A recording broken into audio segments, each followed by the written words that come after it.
Good afternoon or good evening, depending on where you might be. My name is Michael Grace, and this is the KMG show. I have begun earlier episodes of this live stream with poetry written by others. Today, I'm going to begin with a poem I composed this afternoon. It is a tribute or a parody, if you will, of the longtime threnodist of Private Eye magazine, E.J. Thrib, age 17 and a half. And here it is. In memoriam, Neil Ferguson. So, farewell then, Neil Ferguson. You made a black box that shut down Britain and got caught with a woman called Stats. Now you've been exposed. Will she wither away? If you don't get the joke there, to the extent that there is a joke, I suppose, it's a translingual joke. The woman in question, Antonius Stats, the name Stats is German for state, and the reference is to Karl Marx. In his prediction that the state would wither away. It would appear certainly that Professor Neil Ferguson's career is about to wither away. This story was broken today by the Telegraph of London. The scientist whose advice prompted Boris Johnson to lock down Britain resigned from his government advisory position Tuesday night. As the Telegraph can reveal, he broke social distancing rules to meet his married lover. Professor Neil Ferguson allowed the woman to visit him at home during the lockdown, while lecturing the public on the need for strict social distancing in order to reduce the spread of coronavirus. The woman lives with her husband and their children in another house. The epidemiologist leads the team at Imperial College London that produced the computer-modeled research that led to the national lockdown, which claimed that more than 500,000 Britons would die without the measures. And I should point out once again that Professor Neil Ferguson, his PhD, is not in any medical subject or biology or chemistry. It's in theoretical physics. The story was also picked up by the Washington Examiner. I should mention, I would have thought that this would have been one of the banners on Drudge, but Drudge has gone over to the dark side.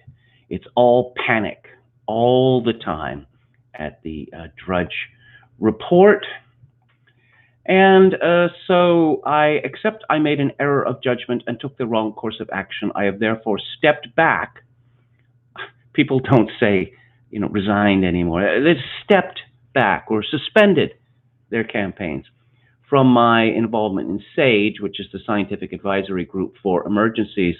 I acted in the belief that I was immune, having tested positive for coronavirus, and completely isolated myself for almost 2 weeks after developing symptoms. I deeply regret any undermining of the clear messages around the continued need for social distancing to control this devastating epidemic. The government guidance is unequivocal and is there to protect all of us.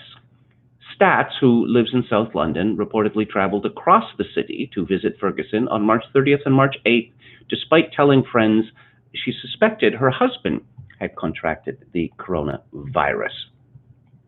Critics of the Imperial College seized on the news of Ferguson's resignation. Scientists like him have told us we should not be doing it, so surely in his case, it is a case of we have been doing as he says, and he has been doing as he wants to, said Ian Duncan Smith, who is the former leader of the Conservative Party. But a little more sympathy from Charles Walker, described as a leading Conservative in the British Parliament. People will be desperately missing those that they love, and I totally understand if that separation becomes too much to bear at times. Perhaps not since the Profumo affair. Have Britain seen something which so much adds to the gaiety of the nation? Now, when you're looking for the real goods, the Telegraph was there first, but the Daily Mail does not disappoint. Professor Neil Ferguson, 51, allowed the woman, Antonia Statz, to travel across London to visit him at his home despite the lockdown. Statz, 38, lives with her husband, who is in his 30s, and their two children in a £1.9 million house in South London. The scientist, who is married with a son but believed to be separated from his wife, has now resigned his sage position. The visits came despite the government warning couples that they would either have to move in with each other or face staying apart during the coronavirus lockdown. It was suggested the restrictions are an opportunity to test relationships, and Jenny Harries, the deputy chief medical officer, said if the two halves of a couple are currently in separate households, ideally they should stay in those households. The alternative might be that for quite a significant period going forwards, they should test the strength of their relationship and decide whether one wishes to be permanently resident in another household. We have seen a famous example of this where Amanda Palmer, the performance artist and one of the most useless people in the world, has announced, well, actually, she didn't tell her husband, Neil Gaiman, who's I believe, a science fiction author. She didn't tell him directly. She announced this on her Patreon account. How about that? Does that beat Phil Collins divorcing one of his wives or announcing a divorce by fax? Discuss among yourselves.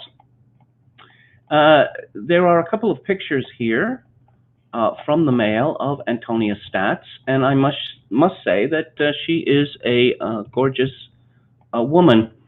She is wearing a red shirt, and it has Avaaz.org on it. I'll get to Avaaz in just a minute.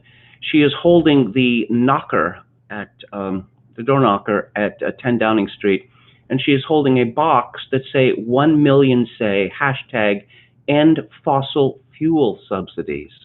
So she appears to be an activist, and more on that shortly.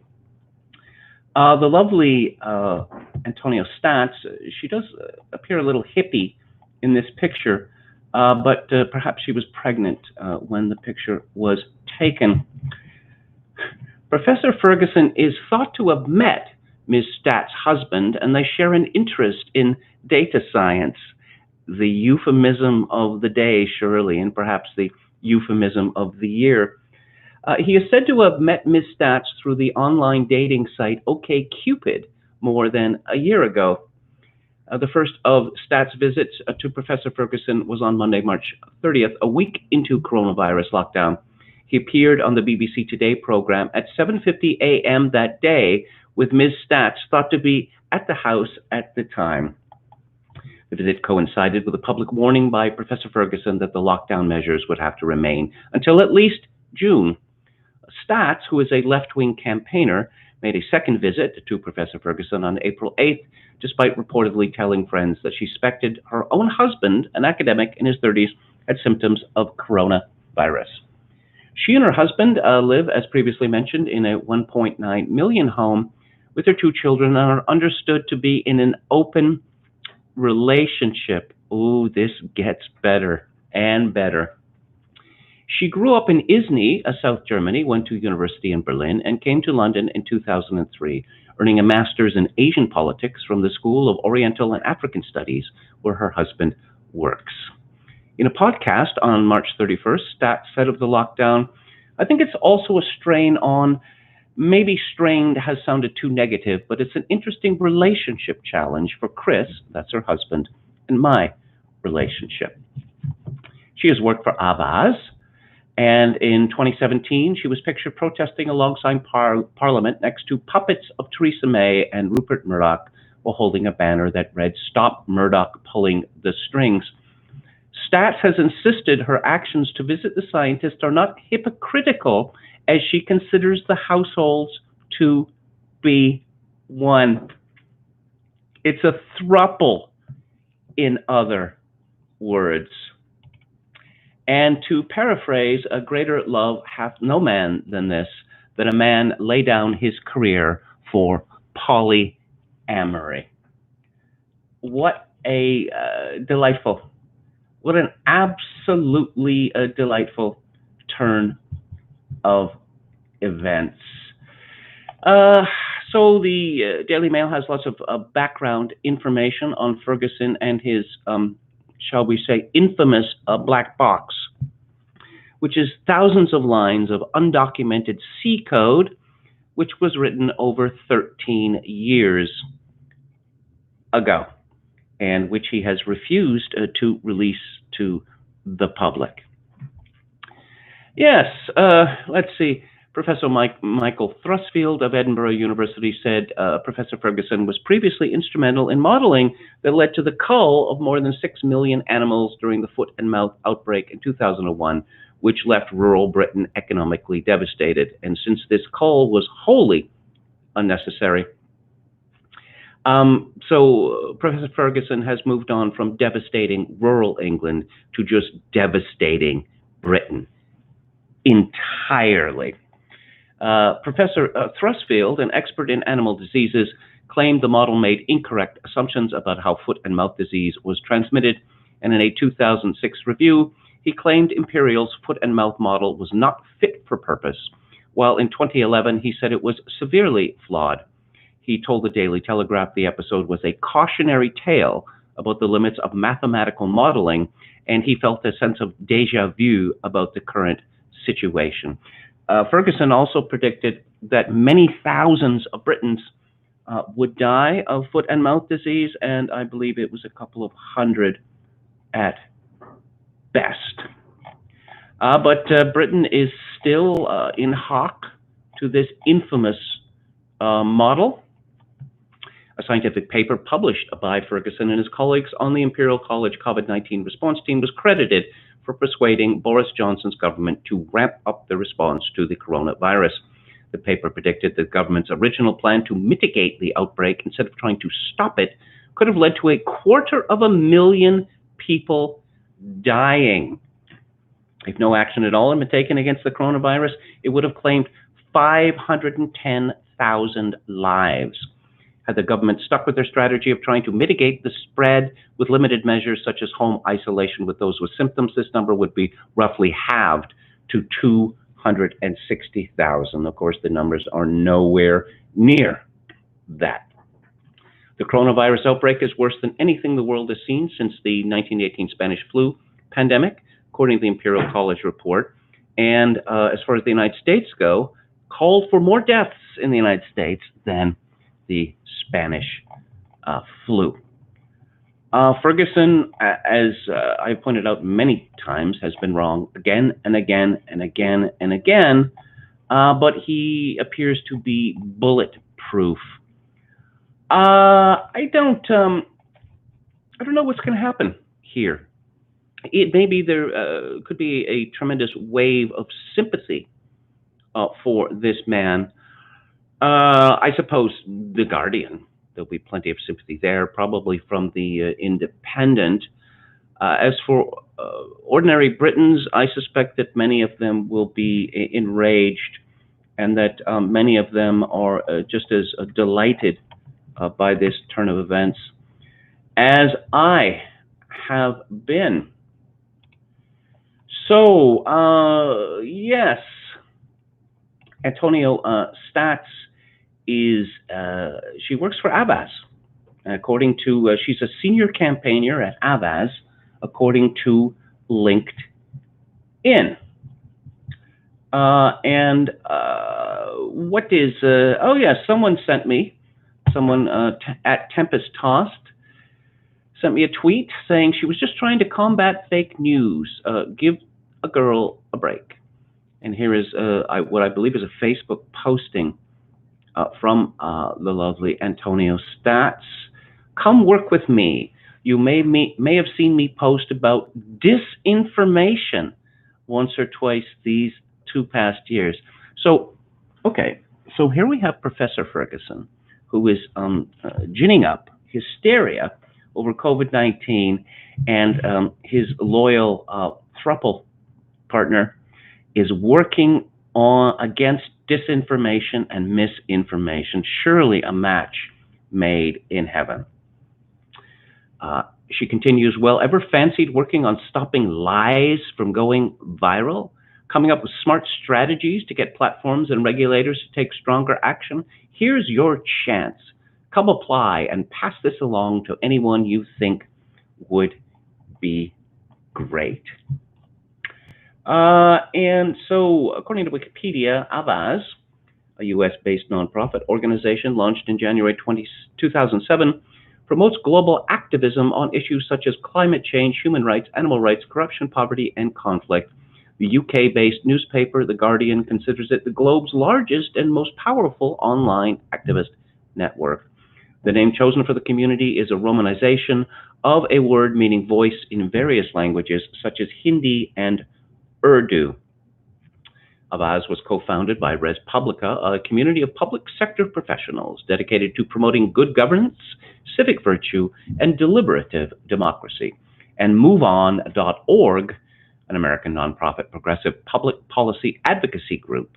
It was also supported by the Service Employees International Union, a founding partner. Avaaz has been linked many times to George Soros. As to whether this is true, I cannot say. Avaaz supported the establishment of a no-fly zone over Libya, which led to the military intervention in the country in 2011. It was criticized for its pro-intervention stance in the media and blogs. Let's see. Military intervention, which led to the breakup of Libya, collapse into tribalism. It led to open-air slave markets in that country, and it also led to an invasion of Europe from Africa. Oh, guess what? Avaaz supported the civil uprising preceding the Syrian civil war. That's when we, by we I mean the West, the United States, Canada, Britain, etc., were on the side of Al-Qaeda. You remember Al-Qaeda? Yeah. Remember 9/11? Yeah. And we were on the side of Al-Qaeda because they were the moderates. It also smuggled 34 international journalists into Syria. Oh, it coordinated the evacuation of wounded British photographer Paul Conroy. And, yeah, let's see. Avaaz campaigned against Donald Trump with the slogan, Defeat Donald Trump, and produced a software tool to simplify overseas voter registration.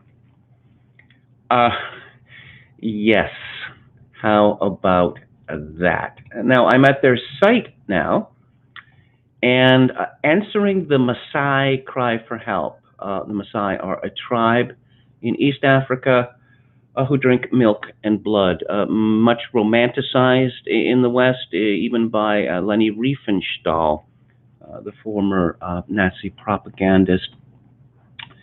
Let's see, get informed. The website tells us. COVID-19, sign the call for global ceasefire, correcting online disinformation. Avaaz is investigating disinformation on Facebook, YouTube, and other tech platforms. Our campaign is making waves. Read our report on COVID-19 related disinfo and our proposed solutions.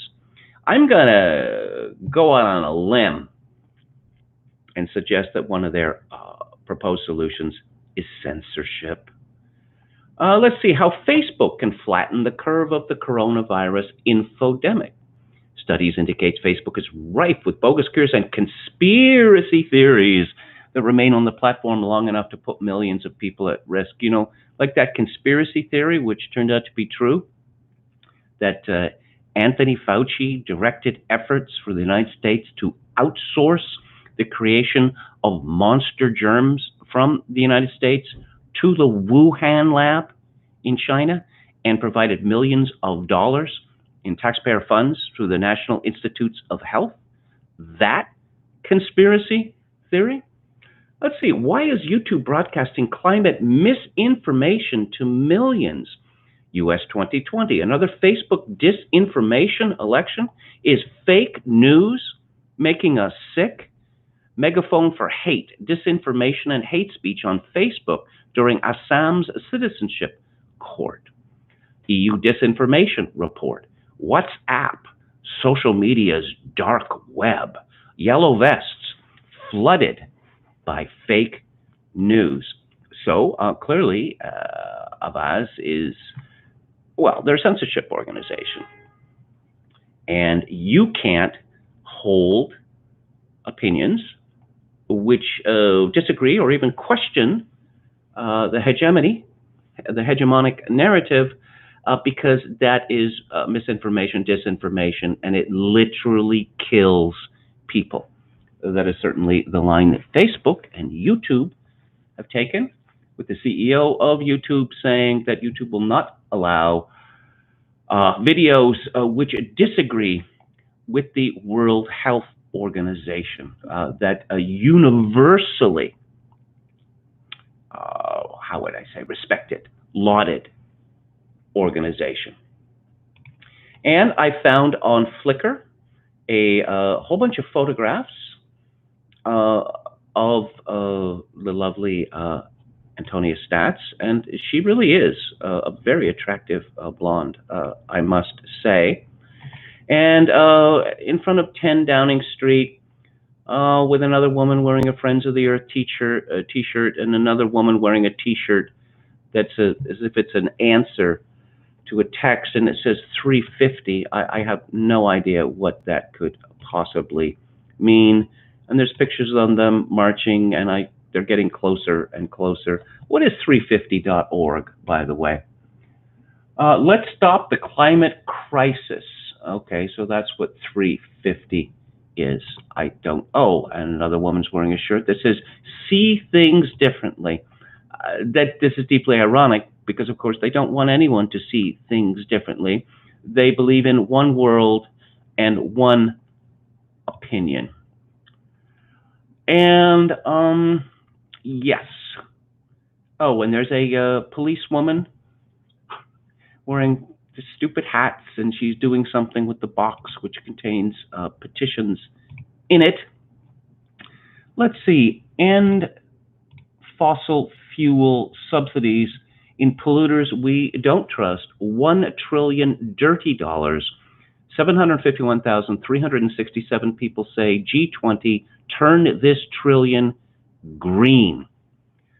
Because we could just leave all the fossil fuels in the ground, and the green revolution will mean that we don't need oil or gas or anything mucky like that anymore.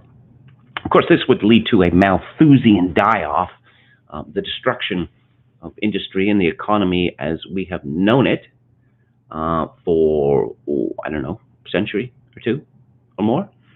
But one gets the distinct impression that this is, in fact, the plan. So let's go to the chat. Are the sheep starting to suspect something? Chokinkin 666 says the clapping seems more labored today, less enthused, more contrived. And adds, finally got my stimulus check. Hope we get more free fiat money. Money printer go brrr. Connor Gordon says, didn't Scheer step down? Yeah, but the problem is the Conservative Party of Canada has to vote for a new leader, and their leadership campaign has been delayed because of, well, you know why. Alex Delarge says the UK lockdown is abusive. It's psychologically abusive. Well, I think that is exactly the point. YT should unblock Alex Delarge. Choking King 666 says the less danger, it seems the more stringent and arbitrary the proscriptions. William Hicks says, great topic. Got into a discussion earlier referring to Neil Ferguson's modeling regarding criticism of the Bakersfield CA doctors by Ray Watt Dionandan. I think that is the name. Oh, and people are talking, Elon Musk has sired a child with someone called Grimes. And there's a diphthong in there, and perhaps some sort of mathematical formula. Yeah. Of course, Elon Musk was raving about how his stock was overpriced. And guess what happened to Tesla stock? Uh, Fatal yeast infections are predicted to sweep the United States this summer. Also, death wasps. Yeah, that's the end. That's the end. David Wright says that woman only looks good in one photo. No, I'd have to disagree. Let's see. The lipped one says KMG is easily smitten. No, she's got the lovely pale skin and the blue eyes and the blonde hair and a good figure. Except, as I say, I would think that she is pregnant in the pictures that were taken in front of number 10 Downing Street. Who is Grimes? Reported to be a pop singer, Canadian. Let's look up Grimes. That's really not a good name, I would say, especially for a woman evocative as it is of grimy. She was born Claire Boucher, which is a pretty good name, 1988 in Vancouver, British Columbia. She's not a good-looking woman. She simply is not a good-looking woman. Her music incorporates elements of varied styles and genres, including dream pop, R&B, electronic music, and hip hop. Her latest album, which came out in February, is called Miss Anthropocene. I wonder if she knows what that word means.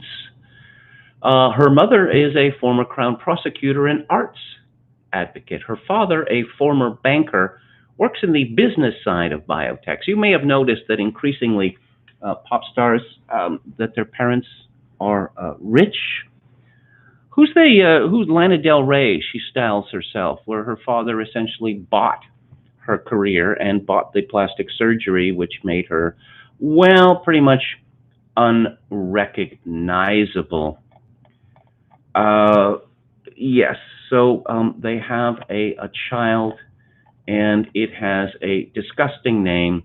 It is called a diphthong, the diphthong with the A and E together, and then A -12 or A212.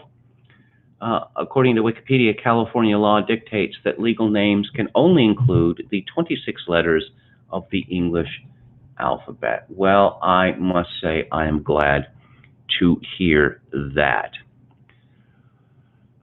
Does KMG have super chats enabled? No, I don't. You need 1,000 subscribers for that, and I'm something like 250 short. Alex Dillard says, I don't understand why anyone at this point would have any sort of compunction against taking welfare government money. Yeah, I don't see why either, actually. I mean, if everyone else is getting it, then one is actually being, punished by not taking it, and especially since the government has decided that a very large proportion of jobs are non-essential. So the teachers aren't working, the professors aren't working, they're still getting paid. What on earth are the bureaucrats, the government bureaucrats, doing these days? They're still getting paid. But people who want to work and actually provide services that people want, no, they can't work. So, yeah. So take the money. It was always a mistake. Consider these models to be forecasts. They were always worst-case scenarios, says William Hicks. Well, apparently we're in love with worst-case scenarios, like that Cassandra woman from yesterday, Lori Garrett or someone like that, saying that 36 months of lockdown was a best-case scenario. Chokerkin666 says, I don't trust NGOs. I believe they are either scams or intelligence fronts. It's funny, the NGO world, we sort of take it granted for now that these mysterious organizations which claim to be, I don't know, morally superior to governments, we know where government's money comes from. Where do the NGOs' money come from? They're often rather coy on the subject. It just seems like a pretty good life to lead. That I don't know. You sit around in your office eating wraps and drinking blended drinks of various types, doing well by doing good, as the saying goes.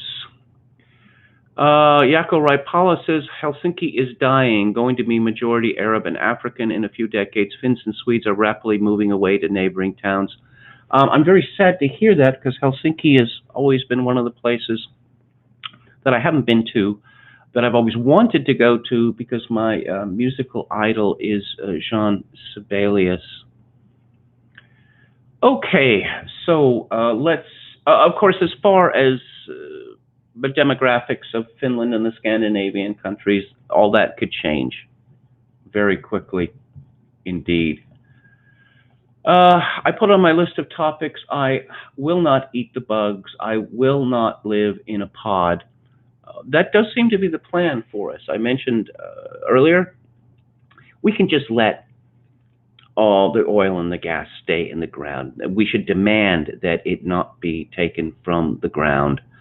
And of course, the destruction of the economy by the COVID-19 hysteria has made oil effectively worthless now, which is good news for the Greens, particularly for the deep Greens. The fact that there is nothing to replace it, that doesn't get mentioned very much. But according to Zero Hedge, rolling meat shortages are now underway in the U.S. We warned several weeks ago that this would begin in the first half of May as a crisis unfolds at the nation's meat processing plants due to coronavirus outbreaks. At the moment, the food supply chain is cracking. At least a dozen processing plants have shuttered operations and output reduced at others, resulting in surging wholesale beef prices and shortages at supermarkets.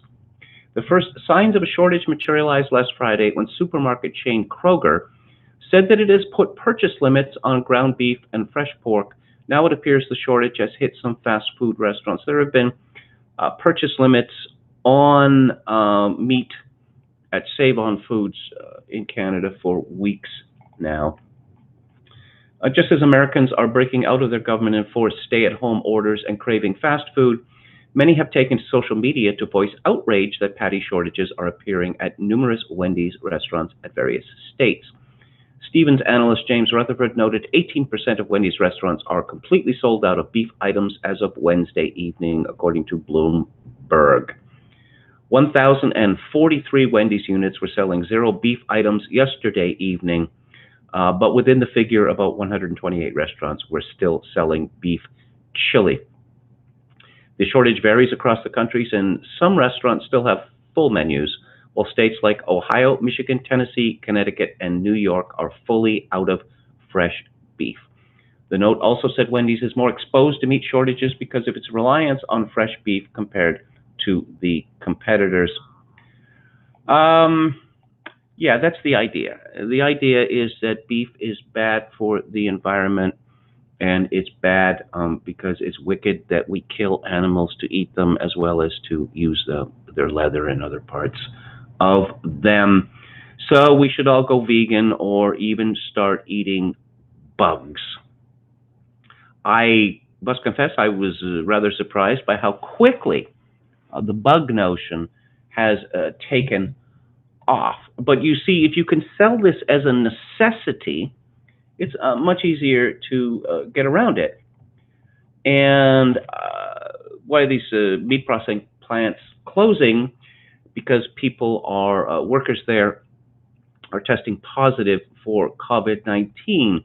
Of course, if one looks at the non-lockdown states, at the tiny number of people that have died there, it appears that despite having COVID-19, these workers are, well, they're not dying and they're not getting sick.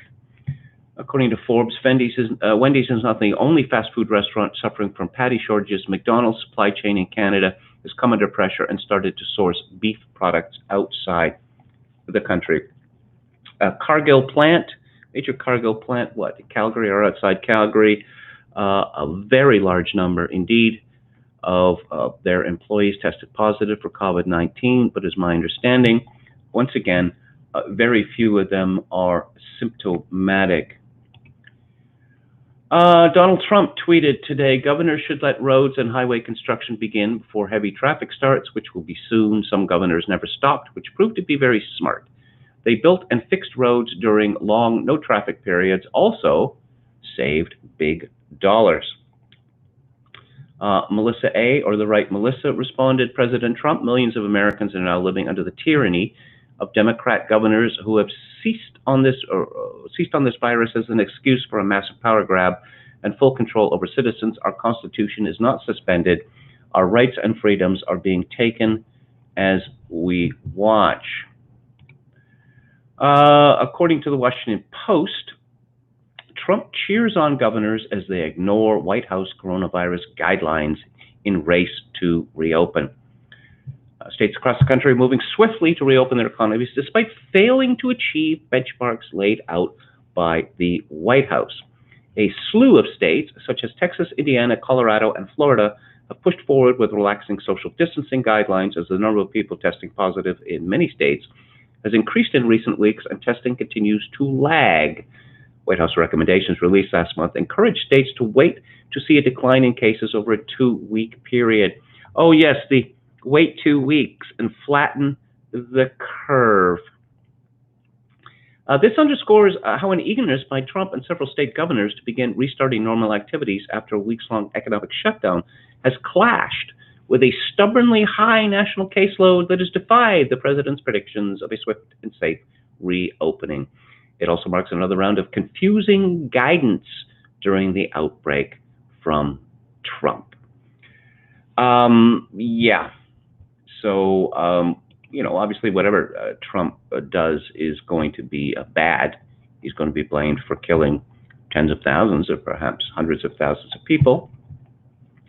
For those who have become addicted to the Birx and Fauci show, perhaps some troubling news from NBC. Trump's coronavirus task force is in the early stages of winding down. The meetings in the Situation Room of the White House have been shorter, and the task force no longer meets every day. Birx and Fauci are still expected to be at the White House daily, but other members of the task force may be present less frequently. And we've got some doom and gloom from the New York Times here. Trump administration models predict near doubling of daily death toll by June. The Trump administration projects about 3,000 daily deaths by early June. And this was a terrible mistake, becoming ensnared with these models. The projections based on government modeling pulled together in chart form by the Federal Emergency Management Agency, or FEMA, forecast about 200,000 new cases each day by the end of the month, up from about 25,000 cases now. Remember the conspiracy theory of some years ago that dissident Americans were going to start being herded into FEMA camps? Well, it turns out that FEMA camps are not necessary. All you need to do is stay home or else. And then each person's apartment or house is his own or her FEMA camp. Pretty clever, wouldn't you say? Of course, there's an enormous divide in America between the lockdown states and the non-lockdown states.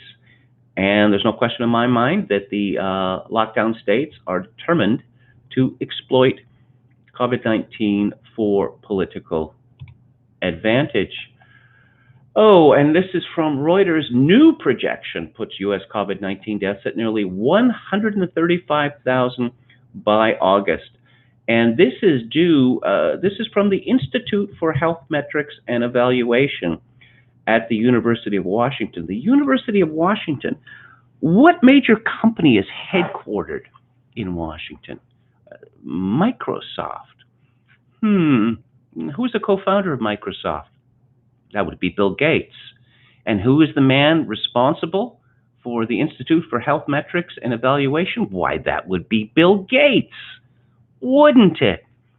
This is in no way a conflict of interest.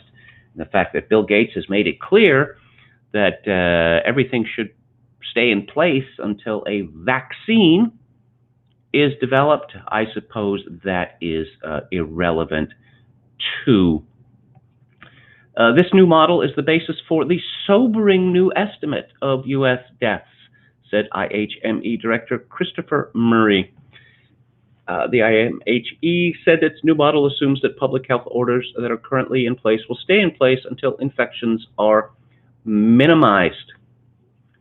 Murray said understanding the effect of temperature on transmission of the virus is rapidly evolving, whatever that means.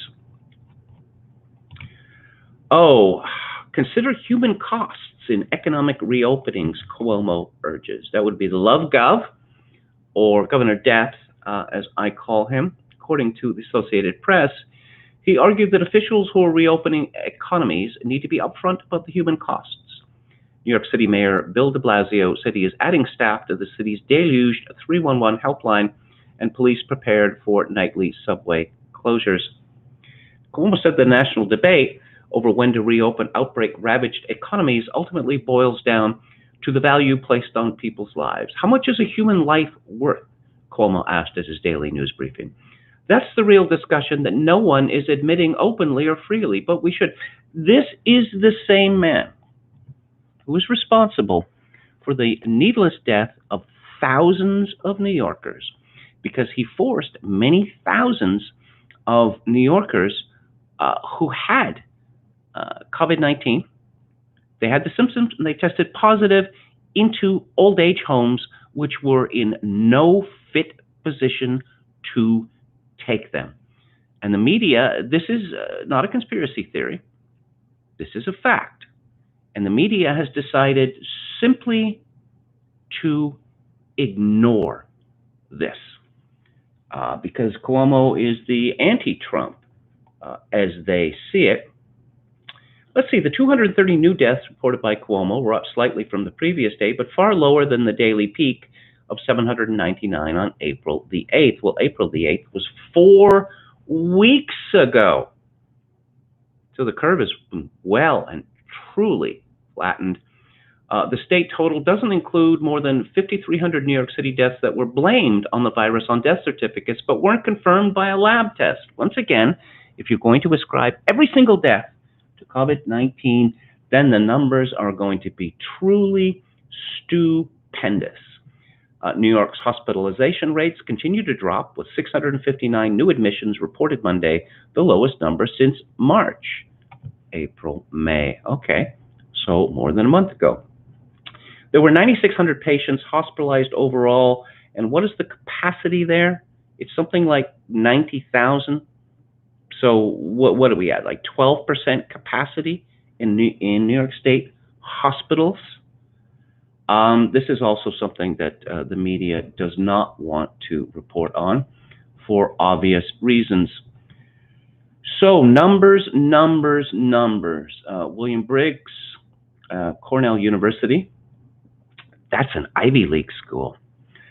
His essay today, Coronavirus Update, Who Has the Right Numbers?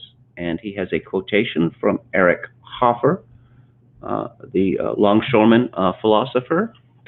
You can discover what your enemy fears most by observing the means he uses to frighten you. Incidentally, Briggs writes, the doc video we told you to watch last week before it was purged. YouTube must have CDC Zampolit on staff to decide which videos are legitimate and which must be memory hold. I'm too lazy to search for the video elsewhere, but I'd guess it's on BitChute now. And he mentions the Alex Berenson tweet, which I spoke of several days ago. 61,000 and counting. Colorado is now overruling attending physicians to classify nursing home deaths as COVID. It wasn't only death models that were off, it was hospital resources too. And you see a prediction here of just pretty much a straight line upwards or close to it. And the actual data goes like this. goes like this. And Elon Musk, who was mentioned earlier, congrats on the new child. He tweeted, hospitals in California have been half empty this whole time. Naturally, Briggs writes, some will claim the lockdowns account for this, but they say this by assuming it is true. I mean, they begin by assuming lockdowns must work and then conclude that lockdowns worked, when in fact lockdowns cause harm and the models were just wrong. The only other possible claim is to say lockdowns worked much better than predicted, which is absurd. The models assumed lockdowns. Since they assumed it and they were wrong, it must mean the lockdown assumption was wrong or other parts of the model were. In any case, something was wrong, meaning we should not have trusted the models. From Fox River Flood comes this quip, and this is quite good. Flatten the curve is good marketing. If they just called it extend the epidemic indefinitely, people might not have bought in.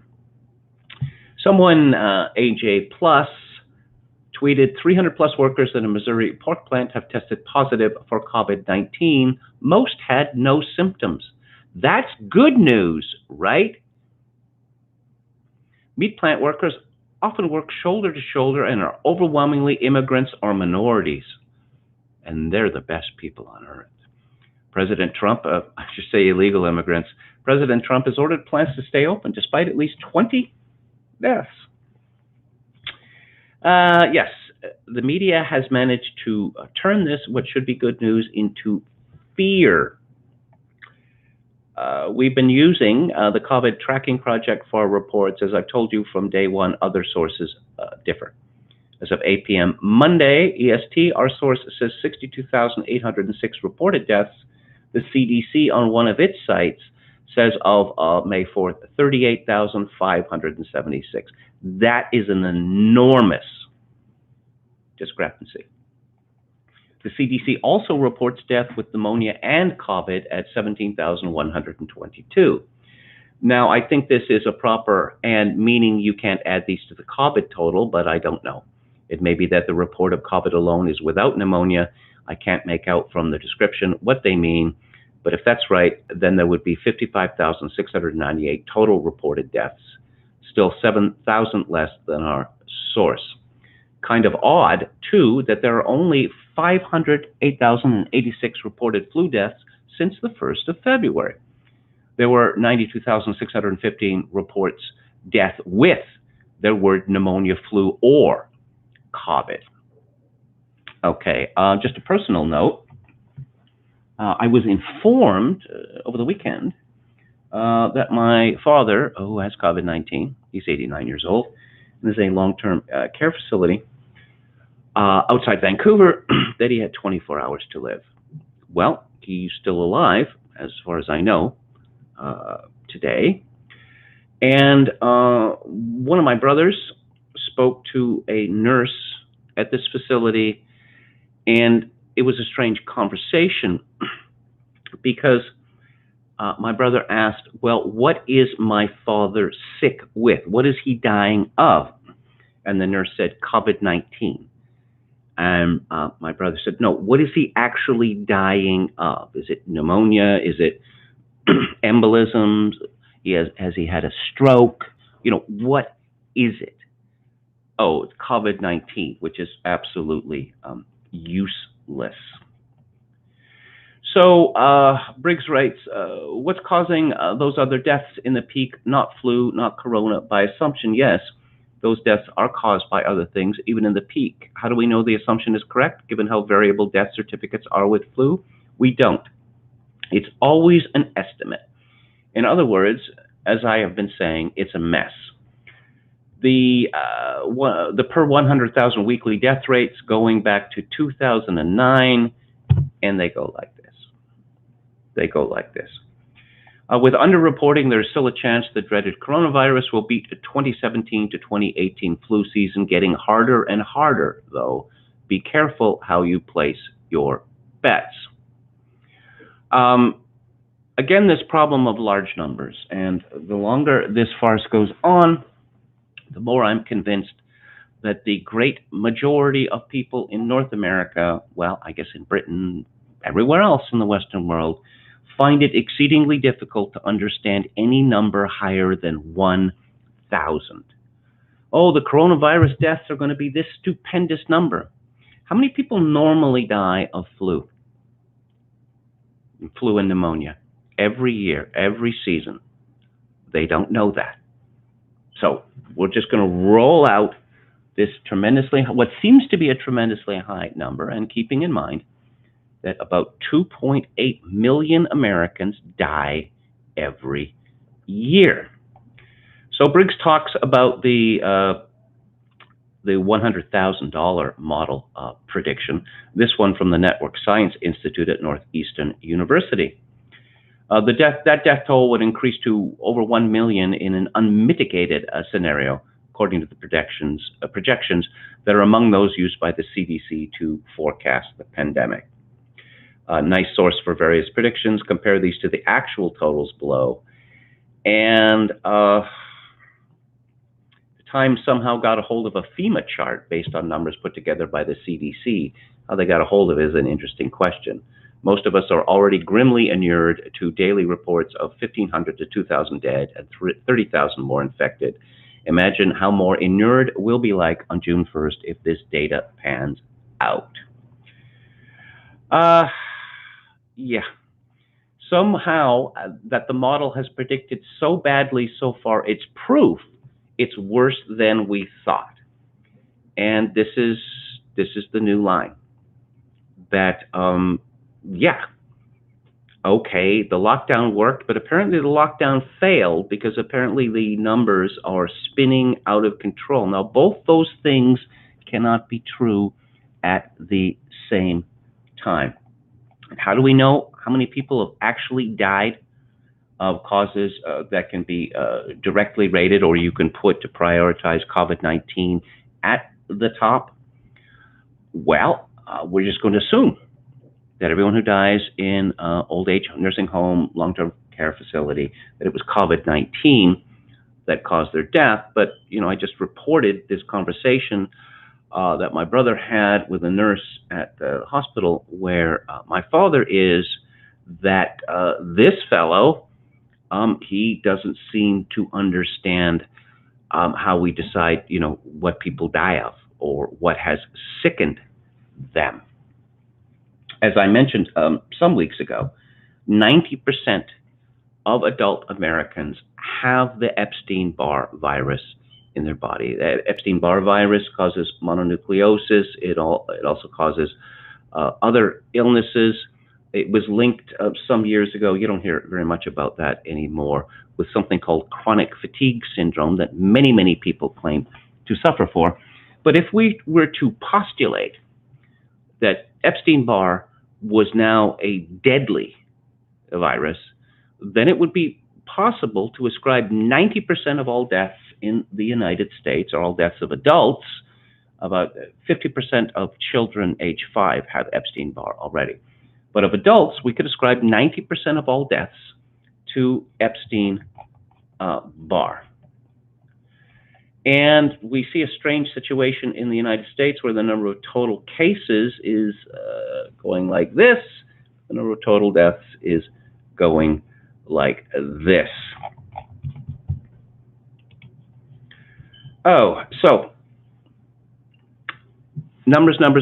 What are the numbers? Well, as Briggs pointed out, it's been mentioned here several times, when we talk about the number of flu deaths every flu season, these are estimates. So, according to an Axios Ipsos poll, do you believe the number of Americans dying from COVID-19 is more, less, or about the same as the reported number? 44% in this poll, which was a survey of 1,012 U.S. adults. 44% said they believe the total is more, 32% said about the same, about 23% said less. Among Democrats, 63% said that they believed that the death toll is higher, and only 7% said less. Among independents, 45% said the death toll was more, and 24% said less. Among Republicans, 24% said the death toll was more, and 40% said that it was less. And as always, in polls of this kind, I would like to see the data about who was sampled and how many people, Democrats, Independents, Republicans, were sampled. But Noam Chomsky and Edward Herman came up with this very useful idea of manufactured consent. That and this is what pollsters work on, also focus groups. That pollsters are hired by governments, by companies, et cetera, in order to arrive at a preconceived notion. It is not in the interest of polling companies to arrive at data which goes against the preconceived notion. In the same way that focus groups, the people in the focus groups are supposed to come to the conclusion that this new product, say, well, it's a world changer, and I would want one. Why? Everyone would want one. If the focus groups stopped coming up with those results, then the companies would no longer hire them. According to this story, Americans say they're getting less worried about leaving their homes and taking part in large group activities, according to the latest installment of the Axios Ipsos Coronavirus Index. And then it says why it matters. We get treated as children by these companies. Oh, okay, so Americans say they're getting less worried about leaving their homes and taking part in large group activities. Why would this matter? Wait for it. I'll get it. Come on, give me enough time. I'll figure it out. I just wonder whether Americans are coming to the conclusion that they're not going to get it. Old people are going to get it, but the number is going to be stupendous. And the stupendous number has to exist in order to justify the models and the lockdowns that followed from the models. It would be a terrible situation politically and socially if a majority of Americans came to the conclusion that this had all been a terrible trick of some sort, or even worse, some sort of deliberate experiment. Someone called Jared Yates Sexton. He's got one of those hipster beards and hipster glasses. He describes himself as a Hoosier. That means he's from Indiana. Political analyst, associate professor, previously in the New York Times, the New Republic. And he is the author of a book called American Rule, How a Nation Conquered the World but Failed Its People. Is that coming out soon? And he tweets, as has been proved, QED, the Reopen America movement was a completely fabricated, fake event paid for by billionaires like the DeVosses. But these white terrorists are using it for their own purposes as cover for their own fascistic plans for a revolution. He further tweets, to understand this, you have to understand that white terrorists see Trump as an opening to carry out their plans. They were everywhere at his rallies and consider him a useful president for growing their movement. You couldn't go to those rallies without seeing him. So let's get this straight.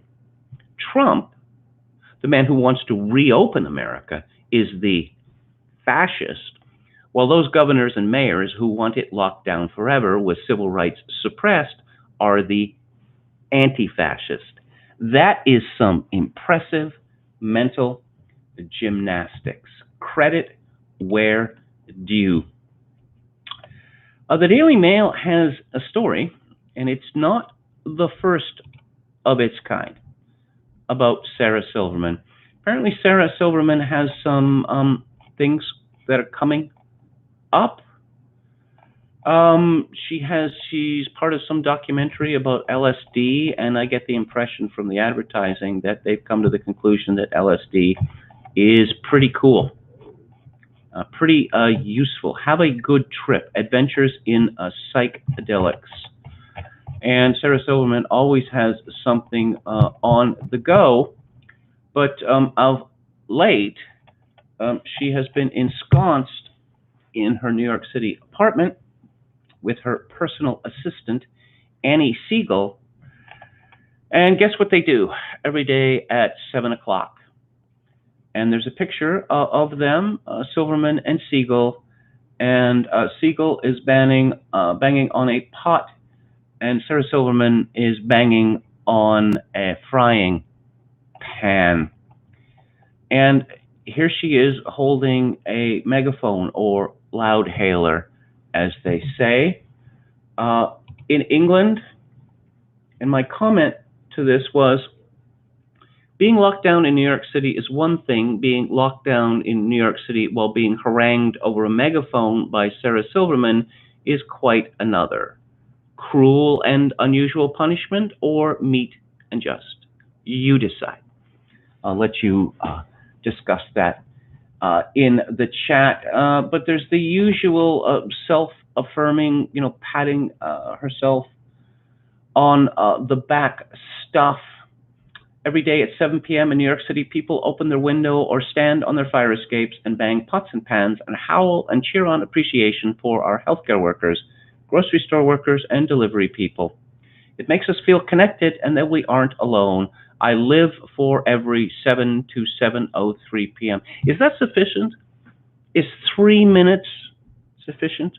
I'm not so sure about that.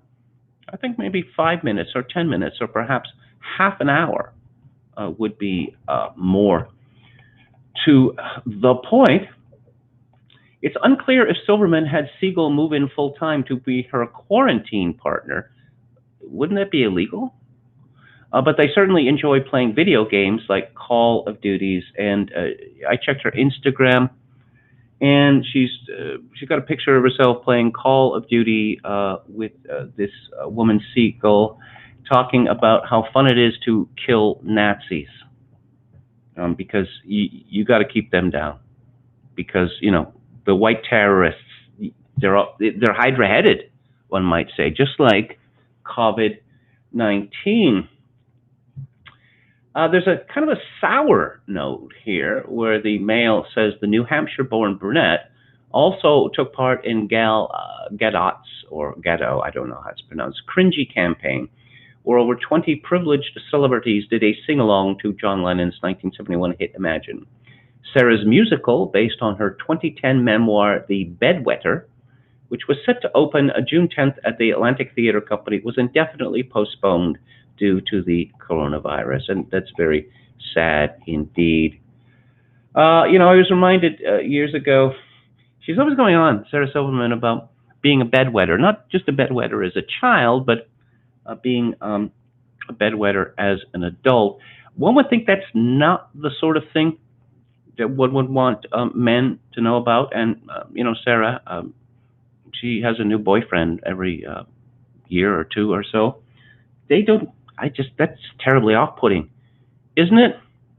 But I'm just reminded of a line from Martin Amos's first novel, The Rachel Papers, where he decides that, yes, he's not going to stick with Rachel because, and I'm sure I'll get this quotation wrong because I'm quoting it from memory, but she's not good looking enough and she wets the bed. Yeah, okay. It's enough of Sarah Silverman. Of course, Sarah Silverman endeared herself to America by saying that she's glad that the Jews killed Jesus, and if it were up to her, she'd do it herself.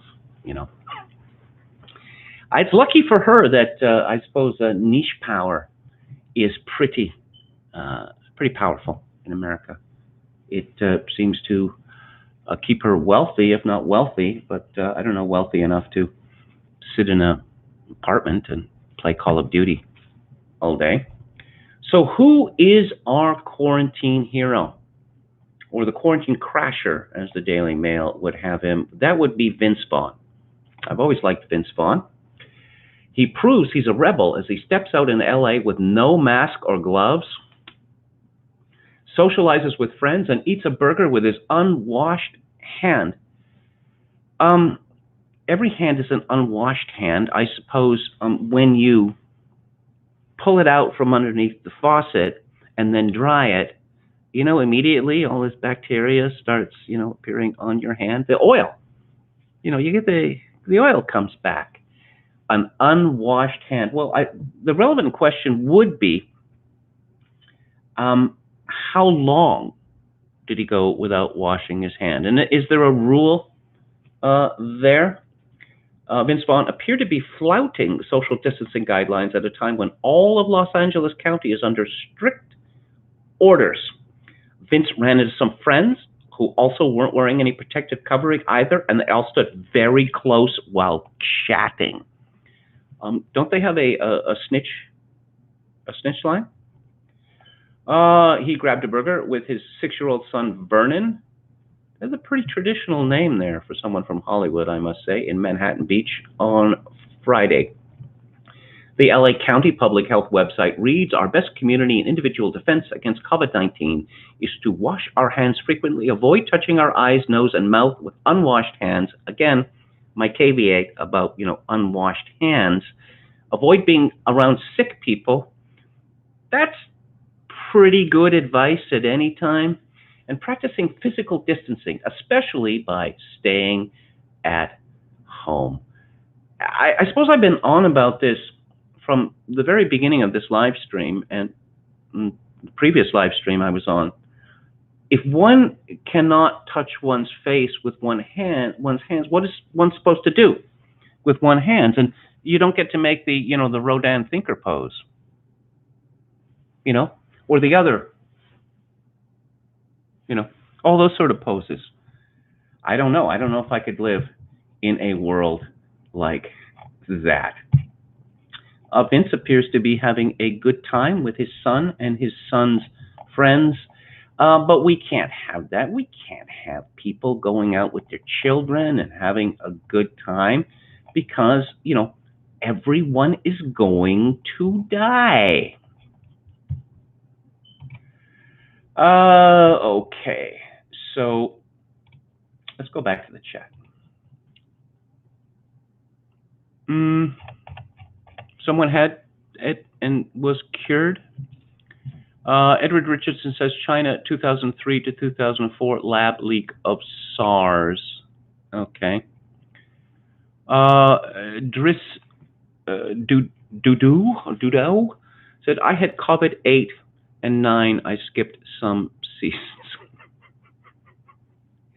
Yeah, just a joke suggests itself, and it's kind of hacky. And I think maybe this has been made 100 times before. It's just like that show, COVID, it jumped the shark, with 7. Okay. And I don't even know why they bought. I didn't even know it was still on the air. Let's see. Oh. Alex DeLarge is talking about what appear to be some serious medical procedures. Contra Q says any major illness can exacerbate underlying conditions resulting in death. Yes. LeComte Brea says, Alex, in 2 months they will call thrombosis again. Alex DeLarge says that nurse is not going to be completing the death certificate. She's a moron. Actually, it was a he. But as I say, when one is told, death is going to occur in 24 hours, then, what is lung capacity down to 15% or something like that, but the answers were not satisfactory at all. It's not, as I said, my father is 89 years old. He suffers from very serious dementia. He has COPD. He has asthma. He's had serious liver problems and pneumonia several times in recent years. So, his prognosis is obviously not good at all. I was glad to hear that, as far as I know, that he has not been put on a ventilator. Uh, Contra Q says the number might be more, but that doesn't mean that the current lockdown should continue. One does not follow from the other. No, it doesn't, especially since with this juicing the numbers, you notice where the numbers coming from the dead, they're coming from nursing homes. And this nursing home in Lynn Valley, North Vancouver, which was the first major breakout in my province of British Columbia, which is responsible for a very high percentage of all of the COVID-19 deaths in British Columbia. The average age there is 87. Parental nutrition. Okay. I bet we live with viruses and bacteria is much more dangerous than the COVID-19. Well, as I was saying yesterday, one assumes, I suppose, a general level, a really basic level of biological information, but this was clearly a mistake on my part. Do people even know that the flu is a virus? Do they even know that? Do they know that there's both bacterial and viral pneumonia? Do they know that the body is got tons and tons of viruses in it? And I'm just going to say no. Apparently, people do not know this. So, yeah. So viruses, oh my God, we can never have concerts anymore, or hockey games, or football games, or baseball games, or people gathering on plazas, or we can never have that anymore because apparently there's this new thing called a virus. And that means the end of life as we know it. Okay, MCT says, if LSD is becoming cool again, then can being a Nazi be far behind? Well, I suppose if that link could be made, I just don't. LSD is never, there was kind of a cult when I was quite young for LSD, the 60s and 70s. So, and, we were shown films at school, including the famous one narrated by Sonny Bono, which is not as ridiculous as you may have heard, actually. But apparently the point of LSD and peyote and similar psychedelics is to expand your consciousness. And I thought, well, no, that's the last thing that I'm going to take because my consciousness is already dangerously expanded. And it's like that fellow said in that the Whit Stillman movie, The Last Days of Disco, that people take these drugs and I get the sensations for free. Justin Proto says Silverman is such a moron. She had an episode of her gas line markings on a sidewalk thinking it was a swastika. Yes, I remember that well. And you knew the response that you were going to get from her, that, well, in these days of rising, the Nazis are everywhere. No, they're not. What are you talking about? The salient point is these markings are all around you, and you've never noticed them before. There's markings on the sidewalk. There's markings on the street. There's markings on, telephone poles, electrical poles, or whatever. And what, you never noticed that before, Sarah Silverman? I'm surprised we haven't seen a surge in bank robberies. The perfect time. Who did this? The guy with the mask. Yes. Yeah. Tom Hanks. Tom Hanks, isn't he, he's achieved godlike status now? That apparently his antibodies are going to save the world? I was reading something to that effect. The Hank scene. He actually used that expression. Okay, so let's get back to it here. coronavirus live updates. This is from CNBC. Trump says bailouts for blue states are unfair to Republicans. Texas hair, nail, and tanning salons to reopen this week. Jim's next. Governor says, well, that is very good news. The coronavirus has mutated. Yeah, I'll get to that just in a little while. Oil surges on big bet that drivers will take to the roads as states reopen. 5 a.m. wake-ups and 1,000 emails inside a typical day for White House advisor Dr. Anthony Fauci. He is a saint living among us. Trump defends coronavirus team phase out. U.S. can't stay closed for the next 5 years. That is excellent framing by Donald Trump, I must say. The use of that specific period of time, 5 years. Because what we've been hearing, is another couple of weeks, flatten the curve, and now we're hearing people talking about 36 months, best case scenario. That's 3 years, and there are people even talking longer than that, and people saying, no, it will never end. If it will never end, then why would we even bother? Are we just going to hide inside for literally the rest of our lives? Okay. Yes, Alex Berenson tweets, let's be clear, the fact that nursing home deaths are not front and center every day in elite media coverage of COVID tells you everything you need to know about the media's priority, which is instilling panic and punishing real Donald Trump, not driving good health policy. What is going to happen to these nursing homes, long-term care facilities? Some people are arguing that there's going to be a reform of them, and I suppose that's possible.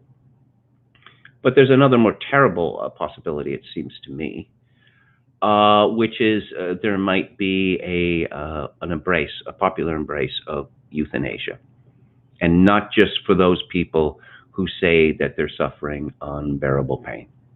If you've been following the euthanasia debate, or physician-assisted murder, as I like to call it, what about those people with depression? What about those people with depression? What about those people with depression who are minors? What? You're suggesting that some 16-year-old who's having a hard time on social media should be allowed to call in a doctor to kill himself? Are you really suggesting that? And of course, if you look at the figures from the Netherlands, what do you find? You find that all sorts of people are being outright murdered in the Netherlands. And if euthanasia becomes broadly socially acceptable, granddad there, he's, an older generation, and he's a little shy. He's in absolute agony and despondency, and he said over and over again, that he doesn't want to live anymore. Now, he may not say that to you because of pride or obstinacy or whatever, but he really wants to die. And I rather suspect that we're going to get the latter, given the enormous and ultimately unsustainable costs of keeping very large numbers of people alive, say, over the age of 80, 85, 90, etc. Oh, yes, coronavirus. How long has it been around for? Well, here's a story from Sweden's news in English. The local coronavirus may have arrived in Sweden in November. This is according to the Public Health Agency, but the country is not working to trace the earliest cases. The news follows a report from France that a man was infected with the coronavirus on December the 27th, several days before the first cases were reported in China. The patient was diagnosed with pneumonia, but a sample taken at the time is now tested positive for the coronavirus. That man is fully recovered since his illness, but reportedly has no idea how he caught the virus.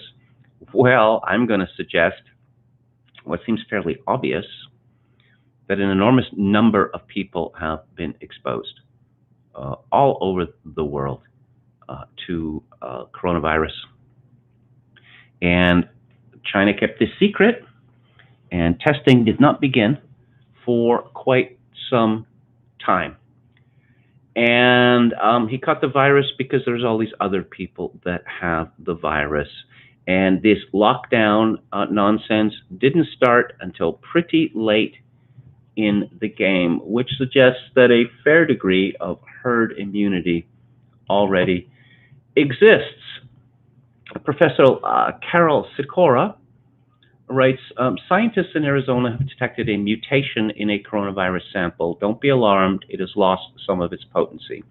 When this happened in the SARS outbreak, it marked the beginning of the end. Huge caveat, just one sample, we need to see if we can find it elsewhere. And he links to the full study. Okay, some figures from Ireland. Population 4.9 million, deaths 1,319. Lockdown, yes. Sweden, population 10.2 million, deaths 2,769. Lockdown, no. Is it just me, or are those numbers proportionally identical, but Swedes didn't lose basic human rights?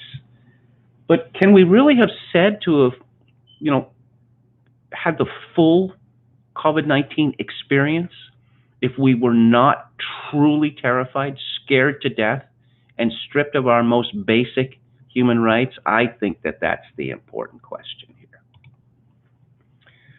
900, this is from The Independent, 900 Missouri residents who snitched on lockdown rule breakers fear retaliation after details leaked online. Well, as Jerry Seinfeld was fond of saying, that's a shame.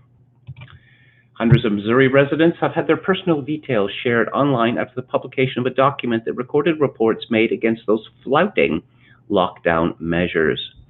Some people are now concerned that they will face consequences for snitching on coronavirus rule breakers in St. Louis County, Missouri. It comes after the county authorities called on people to report businesses and persons not following statewide lockdown measures. The names and addresses of almost 900 people were shared on Facebook to name and shame them after authorities had released the data following a media request under the state's Sunshine Law, which requires authorities to release information submitted to public agencies. I'm not only worried about COVID, I'm worried about someone showing up at my door, showing up at my workplace, or getting me fired for doing what is right, said a woman named Patricia, who had made a report, and she told this to KSDK News. When there is something that happens next time, I'm not going to feel safe or protected enough to call the local authorities. So, what's the tagline here? Snitches get stitches. It's not just for black people anymore. The complaints resulted in 29 businesses receiving court summons in April, leaving some concerned that they will face dismissal at work after reporting on rule breaking at their own workplace. I suspect that a lot of people are going to be complaining bitterly that their workplaces were shut down after they squealed on them. We're in a society where doing what's right doesn't always get rewarded, Patricia added. We have to be extra careful because we don't have the strength to fight this. Who says we don't have the strength to fight it? Jared Toch, who shared the personal details online, wrote on Facebook, if they are worried about retaliation, they should have read the fine print, which stated their tips would be open public records subject to a sunshine request and should not have submitted tips in that manner to begin with. As always read, terms of service, always read the fine print. Toch explained that he released the info in an attempt to discourage such behavior in the future. And he said that those who had snitched to local authorities caused job losses to others. Those comments came despite St. Louis County having confirmed the most cases and deaths of COVID-19 in Missouri. Could that have anything to do with the size of St. Louis County? I suspect that it would. Okay. So, last month, Mayor Bill de Blasio was criticized over the launch of a messaging service that encouraged New Yorkers to report on those breaking lockdown measures. The app was shut down within hours after it was inundated with memes, many Hitler memes but not pro-Hitler memes, actually anti-Hitler memes with people drawing Hitler mustache and, you know, the lock of hair on the forehead on Bill de Blasio's stupid face. Okay, yes, this is barely believable in a year which has been almost completely unbelievable, especially for me. Paul Joseph Watson tweets, "Hi, Piers," that would be Piers Morgan, or Piers Moron, as he is known by quite a few in Britain. "I know you blocked me, but if you care about preserving lockdown to stop COVID so much, why don't you talk about the 100,000 people landing at UK airports from foreign countries every week?" I'll repeat that. The 100,000 people landing at UK airports from foreign countries every week. Also, boat migrants on the coast being given a taxi service by the government. And Nigel Farage, he provided video of this, and he was then visited by the police, who informed him that this was a non-essential journey that he had made. Peter Hitchens has a blog post, "Sorry, Melanie, this is goodbye. I finally part company with Melanie Phillips." I suppose I've been aware of Melanie Phillips for a number of decades now. I was quite taken aback some years ago where she confessed that in the event of a war between Britain, which is her country, and Israel, which is not her country, she is unsure which side she would be on. That rather took my breath away. Hitchens writes, "I saw Melanie Phillips long ago as an ally against many of the follies of the modern world. In the following years, we have grown apart, especially over the Iraq War, on which she seemed to me to have been gravely mistaken. She was all for it. I've had one or two other quarrels with her, but now it is the end. Alas, though I may continue to agree with her on one or two specific subjects, I must declare a formal, irrevocable shift. In the greatest national controversy of our lives, she has taken the side of panic and of arbitrary authority against the side of reason and freedom." In an extraordinary article in the Times of London, Melanie, not an obvious enthusiast for old Etonian Tory bluster, quite literally cheers on the Prime Minister. She opens with the words, "Bravo, Boris," and ends by praising Mr. Johnson's moral decency, which is not a thing I would have predicted. Then she lauds the Tory leader's refusal to make any significant shift away from his policy or even to offer any serious hope of an end to weeks of economic strangulation and deprivation of personal liberty. She enthuses, quote, "Urged days ago to announce a speedy exit from lockdown. He has refused to be pushed. He'll set out his plan next week amid signs that restrictions will be lifted only slowly. This has taken courage," unquote. Hitchens comments, "This is, in my view, ludicrous. There's no evidence that this policy has succeeded. The predicted hecatombs of death, however much exaggerated by sloppy and over-flexible recording methods, have not taken place. The much-vaunted new intensive care hospitals have turned out not to be needed. The claim that this is because of the measures taken is extraordinarily thin. Research is already showing no relation between such measures and reduced deaths. No courage is needed to float about in the current hoping for something to turn up which will enable a failed policy to be quietly shelved and its outcome smoothly misinterpreted as a success. Courage would involve an admission of error." And then he quotes Professor Sukarit Bhakti of the University of Mainz in Germany, who warned from the start of the horrible problem social shutdown caused for the healthy elderly and society as a whole. And of course, he says that these remarks are more or less prophetic. And of course, he also talks about the eloquent attack made on the Johnson measures by Lord Jonathan Sumption, the former Justice of the Supreme Court, distinguished historian and Rife lecturer, who said, "Yet we are entitled to wonder what kind of society we have become when an official can give orders and expect to be obeyed without any apparent legal basis simply because it is necessary." Now, there is the question of good faith here. And I think that this is what most angers Peter Hitchens. Phillips attacks some alleged cynics, cold and calculating businessmen who put money before lives. She writes, yet among people for whom damage to the economy outweighs all other considerations, there's no acknowledgement of Johnson's complex balancing act. For such people, lockdown must end immediately. Some of them claim, moreover, that there was never any need for it in the first place. The virus, they say, with scant regard for either humanity or settled facts, poses no serious threat because it kills only relatively few old people or those who would have died this year anyway. Astonishingly, she asserts, at the sharp end of this group are people who make a fetish of free market economics and the minimal state.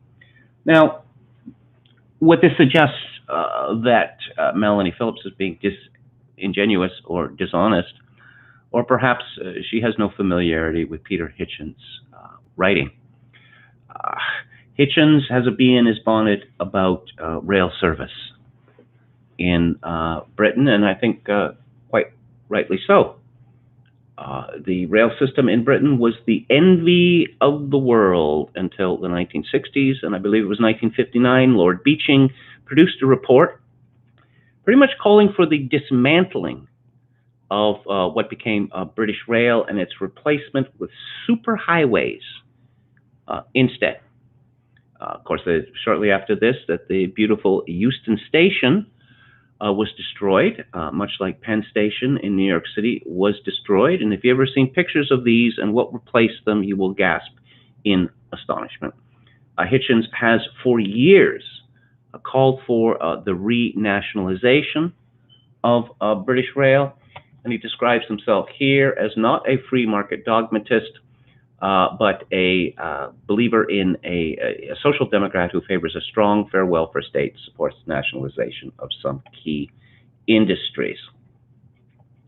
And he explained elsewhere that, oh, yes, it's one thing to disagree with people about things, but you know, when one is accused of essentially being in favor of willful murder for money, that's a difficult accusation to simply slough off. One of the most annoying things about the other side of this debate is it's not just they claim the moral high ground. Well, they have annexed it.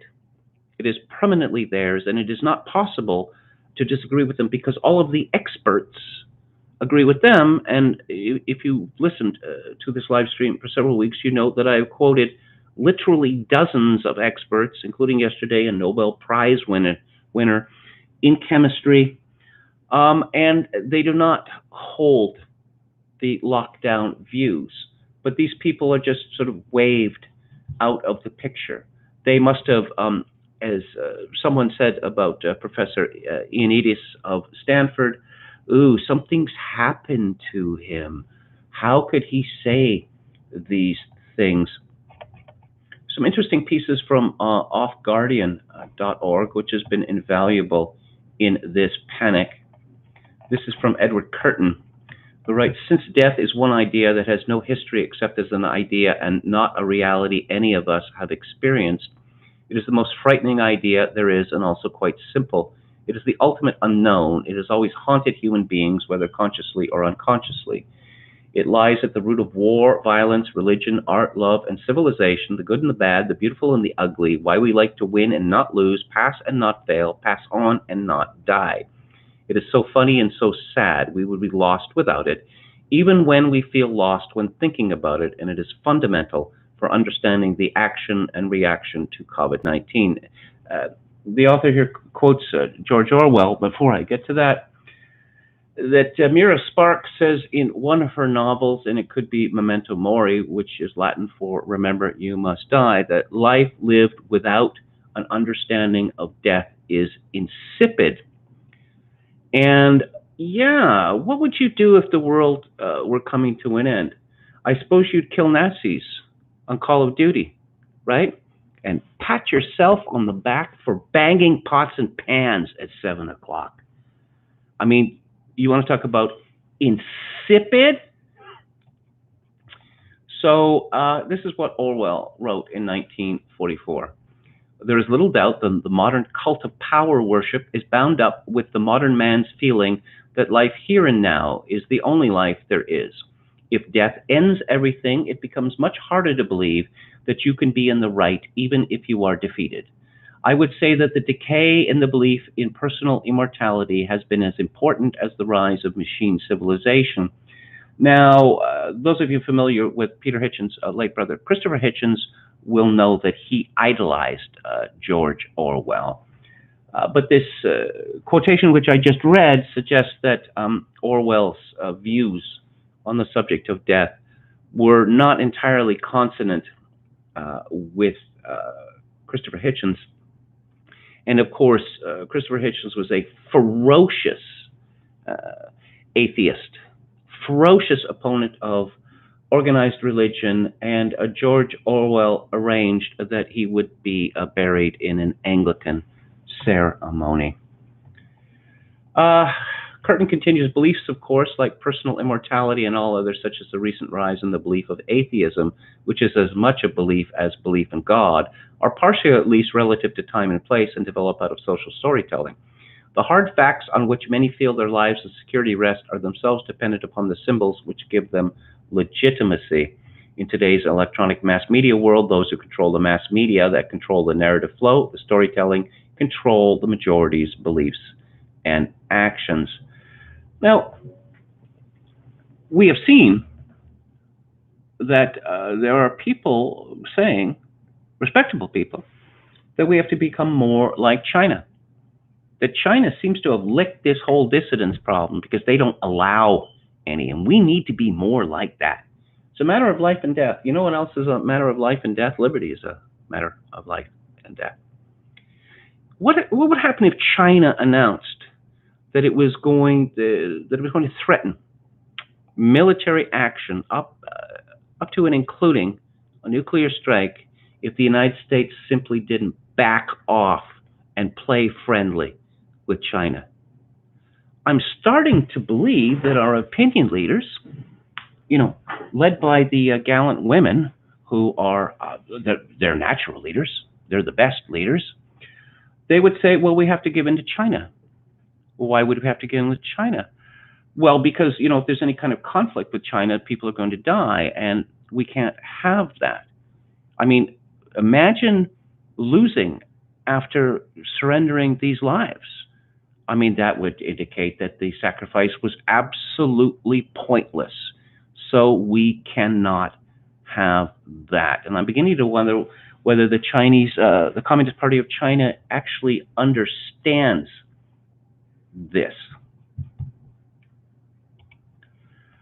Yes, the virus of mass destruction.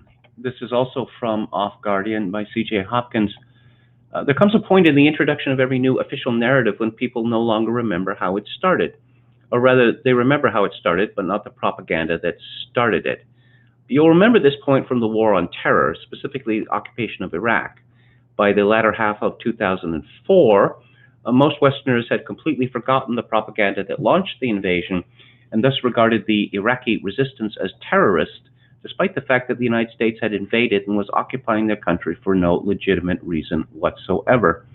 By that time, it was abundantly clear that there were no weapons of mass destruction and that the USA had invaded a nation that had not attacked it and posed no threat to it and was so perpetrating a textbook war of aggression.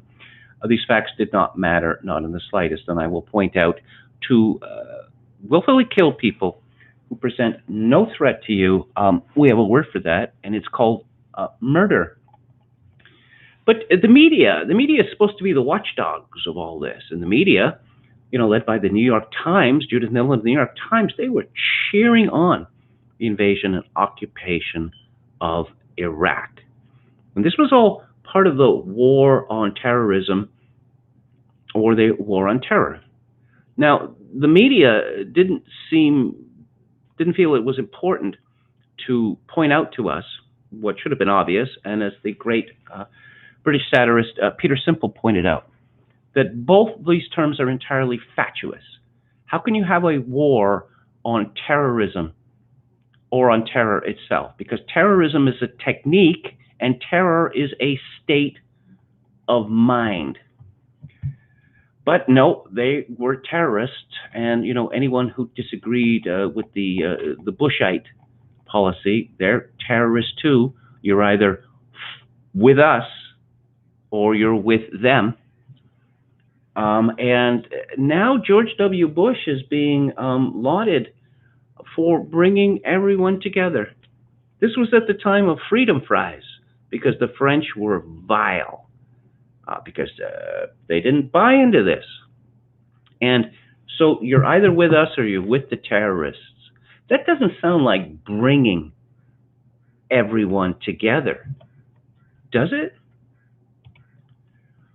Yes, I mentioned French doctors say they found a COVID-19 patient from December. I already said that. Now, okay.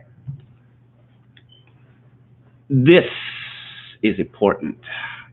Mind-boggling 122 million jobs lost in India, says think tank. This is from Bloomberg News. This is from an estimate according to the Center for Monitoring Indian Economy. Daily wage workers and those employed by small businesses took a massive blow. These include hawkers, roadside vendors, workers employed in the construction industry, and many who eke out a living by pushing hand carts to rickshaws. That's not what eking out means, but never mind that. This is not just a mind-boggling number, says Mahesh Vyas, chief executive of CMIE, writing in the Business Standard newspaper. It is a human tragedy because they are perhaps the most vulnerable parts of society. It's more than just a mind-boggling number and a human tragedy. It is a potential political catastrophe. Are we really supposed to believe that 122 million people, with more to come, are going to lose their jobs, and they're not going to be looking for vengeance? Now, assuming that the majority, let's say 80% of the people who are losing their jobs are Hindus, is there a minority group in India that they could seek to punish and blame them for it? I think that there is, actually. And, India is already going through this enormous turmoil because of the Hindu nationalism of its new leader. And I think that things could spiral out of control there very quickly indeed. And we could have a situation akin to that of the partition in 1947. This is from the Washington Times. The World Health Organization says no evidence from U.S. on Wuhan lab as coronavirus origin. They said they've got nothing from the U.S. government to back up allegations by President Trump and Secretary of State Pompeo that the coronavirus could have originated in a laboratory in the Chinese city of Wuhan. From our perspective, this remains speculative, according to Dr. Michael Ryan. We have not received any data or specific evidence from the U.S. government relating to the purported origin of the virus. He said the WHO would be very willing to receive any such information the U.S. has. Is that particularly relevant? It's difficult for the WHO to operate in an information vacuum in that specific regard. Well, that's funny, because the WHO was very much operating in an information vacuum at the start of this crisis, a vacuum that was engineered by the Communist Party of China. Didn't seem to bother them at the time. Yeah, we need to be more like China, because they have got it all worked out. This is from David Eng in Breitbart. China launched its notorious social credit system last year to watch over its citizens and mete out punishment based on personal behavior and loyalty to the Communist Party. Now, 3 prominent U.S. universities are using taxpayer money to create a similar type of surveillance network designed to monitor Americans and assign them scores based on their exposure to the Wuhan coronavirus. Researchers at the University of Southern California, Emory University, and the University of Texas Health Science Center have received a federal grant to create a mobile app for contact tracing the novel coronavirus. The system will track a person's real-time location and symptoms and calculate a personal COVID-19 risk score. USC's Cyrus Shahabi chair of the computer science department, told LA that the universities hope to have a working mobile app by August in time for the start of the fall semester. Oh, brave new world that has such people in it. From Steve Watson at Summit News. Congressional Republicans are accusing China of attempting to hinder U.S. coronavirus research by infiltrating U.S. universities and spreading communist propaganda. Reuters reports that ranking GOP members across 7 House committees have delivered a letter to Education Secretary Betsy DeVos that warns Beijing is indoctrinating American students. The letter was signed by Congressman Jim Jordan, ranking Republican on the House Oversight Committee, as well as by members of Homeland Security, Science, Armed Services, Education, Intelligence, and Foreign Affairs committees. We cannot allow a dangerous communist regime to buy access to our institutions of higher education, plain and simple. Well, as everyone knows, students that are not in state, and particularly those who are from outside the United States, pay much, much more. And I was talking, a couple of days ago about how Canadian universities, which have just become engorged, like a tick engorged with blood, they are utterly financially dependent on Chinese students. So don't expect any kind of resistance to infiltration from them. The letter requests that DeVos provide more information pertaining to the allegations against China, including all documents related to schools that have accepted funds from China, as well as details of any investigations into colleges and education officials who may have accepted gifts from the communist state. Here's something I don't understand. So the Australian government and the French government and the American government paid money to the Wuhan biolab.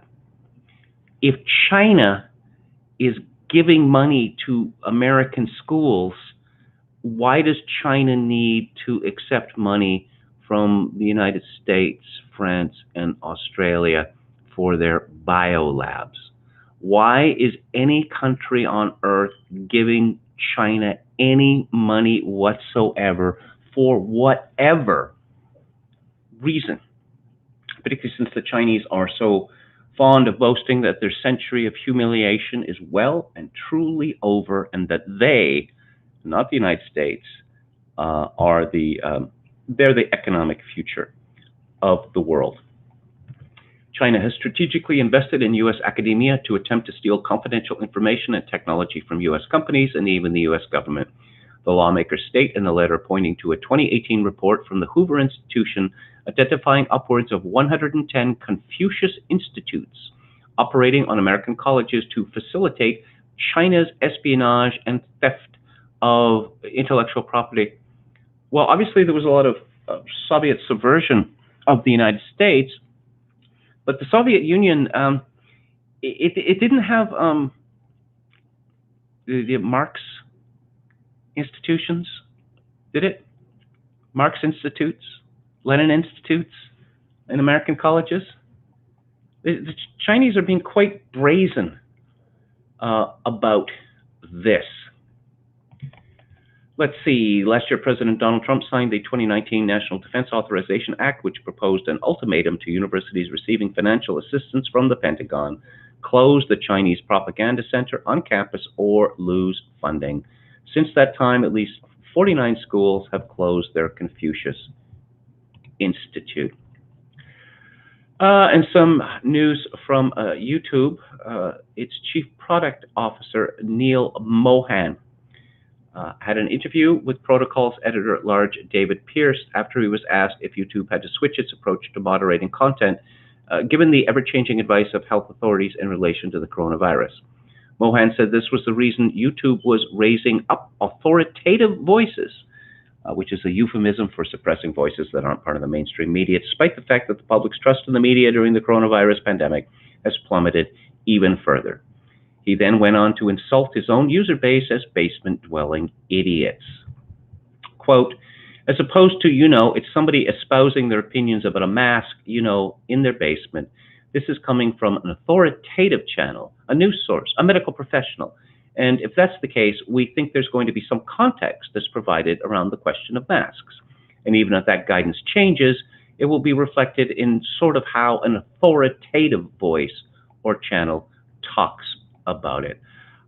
I hold no strong positions on masks, but I continue to receive widely conflicting information with people who are serious medical authorities saying that there is no point whatsoever in people who are not working with COVID-19 patients for them wearing it. I keep seeing this over and over again, and these aren't coming from, cranks in somebody's basement. Oh, final word on China. And this is from April 9th of this year from someone called Hashmat Alavi.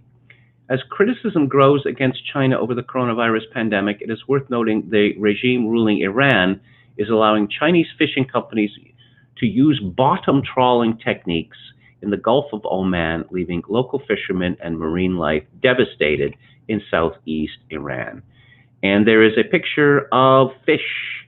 I would just assume millions of fish caught at one time. It seems like blocks and blocks of fish. Local fishermen in southeast Iran, these ships are vacuuming all the fish. Local fishermen are out of work. Chinese fish are allowed to fish, but authorities have banned locals. The Chinese ships are destroying marine life here. The Chinese are destroying the reefs. Well, the Soviet Union used similar techniques in the last couple of decades of its existence. I remember reading a book about this. It was called A Crime Against the World. Trawls turn ancient sea habitats into wasteland, which is, we don't want that, do we? Okay, so briefly, the news from Canada: 61,159 confirmed cases, 3,915 deaths. Saskatchewan, number of deaths, population 1.1 million, holding steady at 6. And just let me check, the province just east of Saskatchewan is called Manitoba. And I should think that it has rather more people than Saskatchewan. Just let me check. A little more. It has 1.38 million. And the number of deaths there holding steady at 6. This is barely even a crisis, let alone a catastrophe. But Trudeau says, got to wait for that vaccine. And Dr. Theresa Tam, the beloved Dr. Theresa Tam, she seems to hold a similar view. British Columbia, 2,224 confirmed cases. There are 5.1 million people in British Columbia. And I've asked this question before, or I've answered it rather. Why do I think that there are so many fewer cases in Canada, cases and deaths in Canada than in the United States? There are demographic differences for that, clearly. But I think that the primary reason is as far as I can tell, the numbers are not being juiced here. So the latest report, 4 more people dead of COVID-19 in BC, bringing the total up to 121. 3 of those deaths occurred in the Fraser Health region, and that's where my father is, the Fraser Health region. What's going on in the island? Are the numbers too embarrassingly low? Oh, no. On the island, Vancouver Island, numbers have rocketed up to 124 with 2 deaths. I'm sorry, I'm not exactly sure. It's either 2 or 3. 800,000 people live on Vancouver Island. Canada's COVID-19 death toll tops 4,000. There's 38 million people in this country. Canadians are accidentally poisoning themselves while cleaning to prevent COVID-19. From people experiencing burning eyes and trouble breathing to children drinking hand sanitizer, there's been a jump in the number of cleaner and disinfectant-related accidental poisonings as Canadians try to keep themselves and their homes virus-free. mixing these cleaning products, that can be very deadly. You make mustard gas or the equivalent, and I suspect that a fair number of people are thinking, well, if this is good and this is good, well, adding them together would make it twice as good, or maybe there'd be synergies there. Maybe it would be 3, 4, 5 times as good. Dozens die in Canada due to delayed cardiac surgeries during pandemic, health minister says, and that number is only going to increase. Okay, moving on. Most Canadians comfortable with pace of easing restrictions? Well, seeing as the word from the federal government is never, that is rather disturbing. Apparently, Alberta, in Alberta, people seem less comfortable with how quickly things are moving. Alberta has, you might often hear Alberta described as some kind of libertarian province, the most right-wing place in Canada. Neither of those things are true. Albertans love big government. Alberta has been consistently a one-party state for very long periods of time. I mean, I like Alberta, but there's a great amount of group think there. It's fair to note, however, that the population of Alberta has changed tremendously in recent decades because the streets are supposed to be paved with gold, and so all of these people from Eastern Canada have come to Alberta, and to the extent that Alberta had any kind of traditional attachment to liberty, it's long gone. It is absolutely absurd to refer to Alberta or British Columbia as somehow conservative provinces because a majority of the people that live in them were not born in the provinces. And one cannot have conservative societies in rootless societies. There was a gun outrage, over 20 people killed in Nova Scotia by one man a couple of weeks ago, and as a result, the Canadian government, through order in council, has decided to ban all military-style weapons, including rocket launchers and mortars. And let's see, someone called Zanakin, I suppose that's supposed to be Canadian, Zanakil Y. Thank God Canada is keeping people safe by banning such common crime weapons as Czech notes, China Lake EX-41, ATGMs,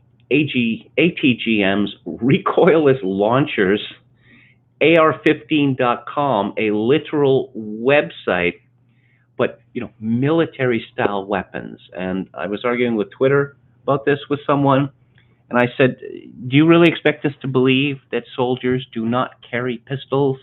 A pistol, semi-automatic pistol, a revolver, those are military-style weapons. And the Canadian Army, troops in the Canadian Army are been told that none of them are to post, comment on, share, or like any negative or controversial comments on any social media platform that would bring discredit to the Canadian Armed Forces with regard to the new firearms legislation, members of Parliament, MPs, MPPs, or any elected municipal official, domestic or foreign. Nor are they to post on, comment on, share, or like any negative or controversial comments pertaining to the state of long-term healthcare centers, nursing homes, or hospitals. If any of them have already done so, they are to immediately remove or delete those comments from any and all social media platforms and refrain from doing so in the future. Very briefly, I wanted to comment on the state of journalism in Canada. Too long didn't read. It is dire.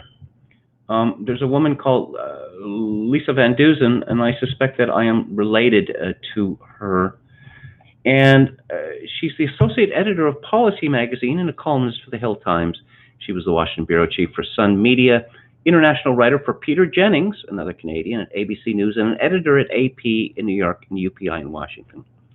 Okay, so this is a long diatribe against Donald Trump, and this woman is outraged that he took part in a town hall at the Lincoln Memorial in Washington, D.C.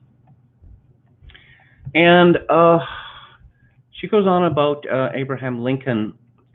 You know, I could point out that Abraham Lincoln was a railroad lawyer, that he suspended habeas corpus, that he had the government arrest tens of thousands of people during the Civil War, and he tried to arrest Roger Taney, the Chief Justice of the U.S. Supreme Court, but nobody really cares the truth about Abraham Lincoln. Anyway, here is the penultimate paragraph to give you an idea of just how rubbish you can be in Canada and get your stuff printed in a serious outlet. That combination Sunday, that juxtaposition of the monumentally sacred and relentlessly profane, evoked the moment in the film Casablanca when Major Strasser says to Rick Blaine, "Are you one of those people who cannot imagine the Germans in their beloved Paris?" What? The visual cognitive dissonance of Donald Trump using Abraham Lincoln as a propaganda backdrop during a moral crisis of what is effectively a national shrine is not entirely comparable to the indelible images of Hitler and his phalanx at the Eiffel Tower of stormtroopers parading up the Champs-Élysées. What a mess. Okay. Okay, this is the final story here. Do you have any dangerous books in your house? Maybe in your computer? Because you got to be careful. Take a picture of your bookcase or your shelves, could get into trouble. This is from The Independent. People want to know why Michael Gove owns racist and anti-Semitic books. People are noticing something sinister about the bookcase shared by Cabinet Minister Michael Gove and his wife, Daily Mail columnist Sarah Vine. Visible in a photo Vine posted to Twitter is a notoriously racist book on intelligence and IQ, and a book by a prominent Holocaust denier. A 10th from the left on the bottom row is The Bell Curve by Richard Herrnstein and Charles Murray, a dubious work of political science, which claims that a person's intelligence is determined by their genetics. What? Genetics? Everyone knows that genetics, that they don't exist. It has nothing to do with intelligence, in the same way that, if two white people, if you're white, your parents were white, your grandparents were white, why shouldn't, you pop out a black or, Latino baby? Because genetics, come on. That's been thoroughly discredited. The book was instantly controversial on its publication in 1994 for arguing that factors like race and class have an impact on a person's intelligence. The Bell Curve draws heavily on the idea, this is just so stupid. They also correlate a lower IQ with factors like being born out of wedlock, living in poverty, and being incarcerated. Yeah, this is what's called hate facts. Oh no, funded by the Pioneer Fund. Oh, and they've been labeled white supremacists and a hate group. Of course, the fact that Gove and Vine own a copy of this book does not necessarily mean that they agree with its conclusions or even that they've read it, but there does appear to be a pattern when it comes to their ownership of controversial books. Irving wrote a biography of Adolf Hitler in 2 volumes, Hitler's War and the Warpath, characterizing the dictator as a rational leader, blah, blah, blah. Numerous historians have written rebuttals to Irving's work. Irving offered £1,000 to anyone who could find a written order for the Holocaust from Hitler. There is no such. Historians have never been able to find any such order. That's not really the way that the Nazi Party worked, and as Irving himself has admitted, this happened under Hitler's watch, and so Hitler must be responsible. People are questioning why Gove would even own such books. And James Felton, he was the guy who was Maybe someone in the chat knows this. He was he was the guy who got, was it Roger Scruton, fired from something or other? Everyone's staring at Michael Gove's bookshelf. There are far too many books about Hitler than is ideal for a cabinet minister. Says who? Owen Jones, the twink who is unaccountably influential in the British media.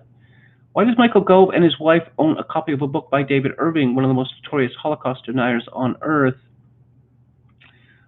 Joanna Ramiro says, why are people surprised? Islamophobe supreme, Sarah Vine, and presumably Michael Gove reads Holocaust deniers David Irving and white supremacist Charles Murray. I remember being quite amused back in the 1960s, reading Edward Luttwak's really amazing book called Coup d'etat, which is a practical manual on carrying out the coup d'etat.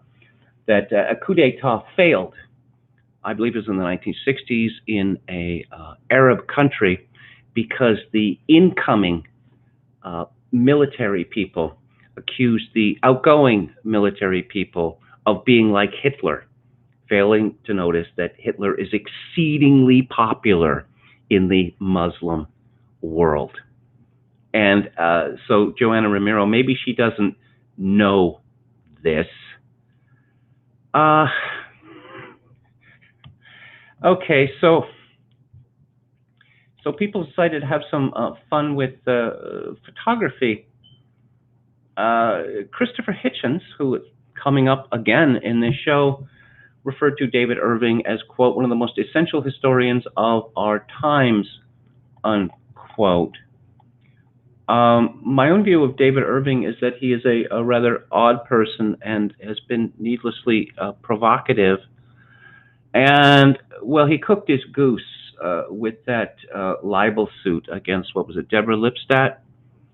You know, the number of people in Britain who have come a cropper by instituting libel suits. There was Oscar Wilde.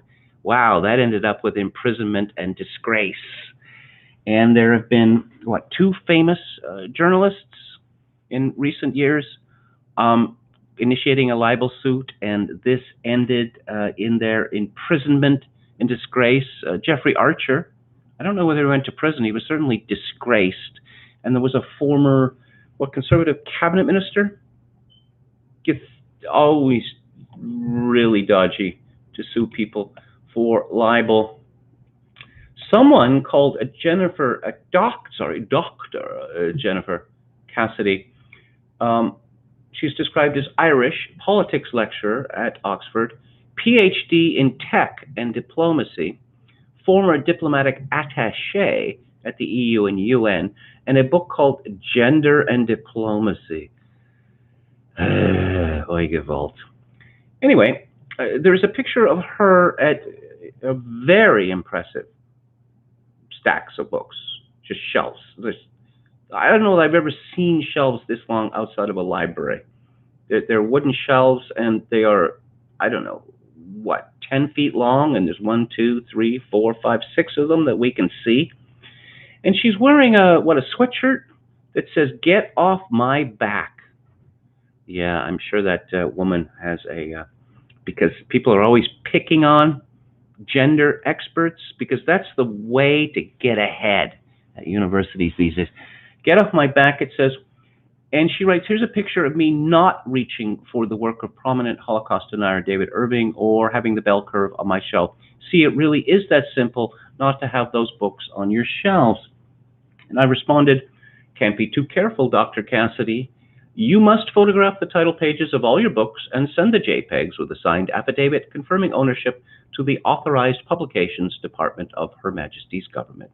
Your books will then either be declared nihil obstat or seized and destroyed. Nihil obstat, it means no objection. And it was a term, if you ever bought any books on Catholic theology or the like up until, I don't know, the 1970s, typically, you'd go to the verso and it would say nihil obstat from a censor, and it would have the imprimatur, which means approval or imprint of a bishop. But it turns out that there's a skeleton in her closet. Our friend Jay Otto Pohl pointed out she has a copy of one of Julius Evola's books in that shelf by her own criteria. She is a super fascist. Now, I would think that that anyone who was, say, working in politics or modern politics would likely to have works by Marx, Lenin, maybe even Stalin. He was a voluminous writer. He defined, communism, the communism that defined the Soviet Union for several decades. How about Che Guevara and Fidel Castro? How about the Little Red Book of Mao Zedong? Hmm? I would have rather thought it was a given that because one owns a book, that one doesn't necessarily agree with it. And I suppose it would be even possible, uh, which is a commonplace, really. Paul Gottfried has pointed this out, that one can, agree with parts of one's, a writer's, say, praxis, if you will, without agreeing with the murderous aspects of it. But here we have she's a lecturer at the University of Oxford, and here she is boasting that no, these horrible, horrible books with horrible ideas will never be anywhere on my bookshelf. But yes, Sam Bowman responded to her, "Hi, Dr. Cassidy. This appears quite clearly to my eyes to be a copy of Julius Evola's notorious Revolt Against the Modern World. Can you please explain why you own such a book and why you would post a photo of it to Twitter?" A New Radical Centrism responded, "The data and scientific findings cited in the bell curve were vindicated, not only a statement released by 52 intelligence scientists, but also essentially by a task force set up by the American Psychological Association." I was wondering about this. I don't have bookshelves anymore because one of the things I learned, and if you're a young person listening to this, I have some valuable advice to you. You can collect physical books, or you can move frequently. And by frequently, I mean, like, say, more than once every 5 years. You can't do both. You cannot do both. I suppose you could bankrupt yourself doing it, or cripple yourself trying to carry the boxes and move them up and down stairs and the like. But no, it's kind of heartbreaking because I once owned a rather enviable collection of hardcover books, mostly modern fiction, at about 1,500, and a lot of modern first editions. But I had to part with that many years ago. So the books I have now are overwhelmingly ebooks. And of course, it's not as if I can scan the rows of shelves. But I was thinking about this kind of self-censorship that I mentioned Leni Riefenstahl earlier. I have never seen any of her works. I have not seen what's it called, Triumph des Villains. I have not seen Olympia. I have not seen The Birth of a Nation. And I suppose one of the reasons and I suppose there must be other titles like that, that I have not seen, and I don't know that I would want people to know that I owned copies of this, because they would suspect a sympathy with that. It's silly, I suppose, but if one is an academic, there's more cover than for someone like me. There was, what was his name? His name was the fellow who was Kubrick's wife, Christiane Kubrick. She came from a family that was tight with the Nazis. Farland, Heit Farland. And, the Nazis took over UFA, and they invested an enormous amount of money in the film industry. And, of course, they were in charge for 12 years. And I've often wondered whether any of these films are objectively good. But I don't know. I suppose it would be more than one's life's worth, almost literally, to have copies of those films. Oh, and a final note. Oh, yeah, today's Meghan Markle report. This is from People magazine, which is known in the trade as knee pads.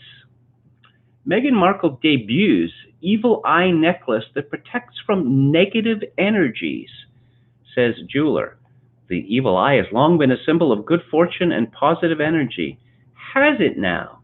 Reports Monique Jessen. Meghan Markle, or Meghan Mertz, as I like to call her, is a believer in the power of the evil eye, at least when it comes to fashion. During a recent virtual discussion in association with the charity SmartWorks, of which she is patron, Meghan accessorized a favorite red sweater with two gold necklaces, one of which was adorned with the evil eye motif. The necklace bears a blue topaz evil eye to protect its wearer from negative energies, says Lynette Long, the Singapore-born, London-based founder of Edge of Ember, the jewelry design house behind the piece. I wear mine every day, and has certainly helped me translate negative energies into positive vibes. Inspired by vintage coins found in Asia, the visionary charm necklace in 18-karat vermeil gold retails for $175. It's currently sold out and available for pre-order. It is the third piece of jewelry Meghan has worn in public featuring an evil eye, a symbol that is said to bring the wearer good fortune, happiness, and health. You can see what's going on here, that Meghan Mertz is pimping this stuff out, and she gets a cut. And she has to do it this way because Royal Sussex was shot down by Queen Elizabeth. This is like feng shui. Oh, feng shui is all about flow. And no, it's not. It's witchcraft. It is witchcraft, pure and simple. Why do Chinese in Vancouver cut down all the trees? Because evil spirits dwell in trees. Why must there be a straight line between the front door and the back door? Because otherwise, if there's no straight line, if a ghost gets into your house, the ghost would be trapped. The evil eye is just like that. I do not want to live among people who believe that they are tormented by evil spirits. I've been reading Alec Guinness's memoir, and he talks about how circa 1940 he had kind of a brief obsession with tarot cards, and he confessed that he was very glad that he had dropped this before the baleful consequences became known. And if you're interested in those baleful consequences, although, this is heavy reading, I mean heavy in the sense that it would scare you to death, you can read the novels of August Strindberg from Sweden, or of the a French novelist, the one who wrote Against Nature. I'm trying to, he had a Dutch name. I'll just get this up here. I must be flagging the end of the show here. Yes, Joris Karl Huysmans, and he wrote a book called Là-bas, Down There, which is about his flirtation with the supernatural or the demonic. And both Huysmans and Strindberg, they came to believe that their souls were going to be taken by evil spirits, and you do not want to live that way. Fortunately, both Strindberg and Huysmans sought a truth in the gospel in our Lord Jesus Christ. But I do not like Meghan Mertz, but this is quite worrying, because getting involved in the occult in this way, it leads to no good. I'm going to take one final look at the chat. Yako Raipala says, my grandfather had almost no right-wing literature. Actually, I guess he thought similarly as I would have. It's more important to study the enemy since you already know the right wing.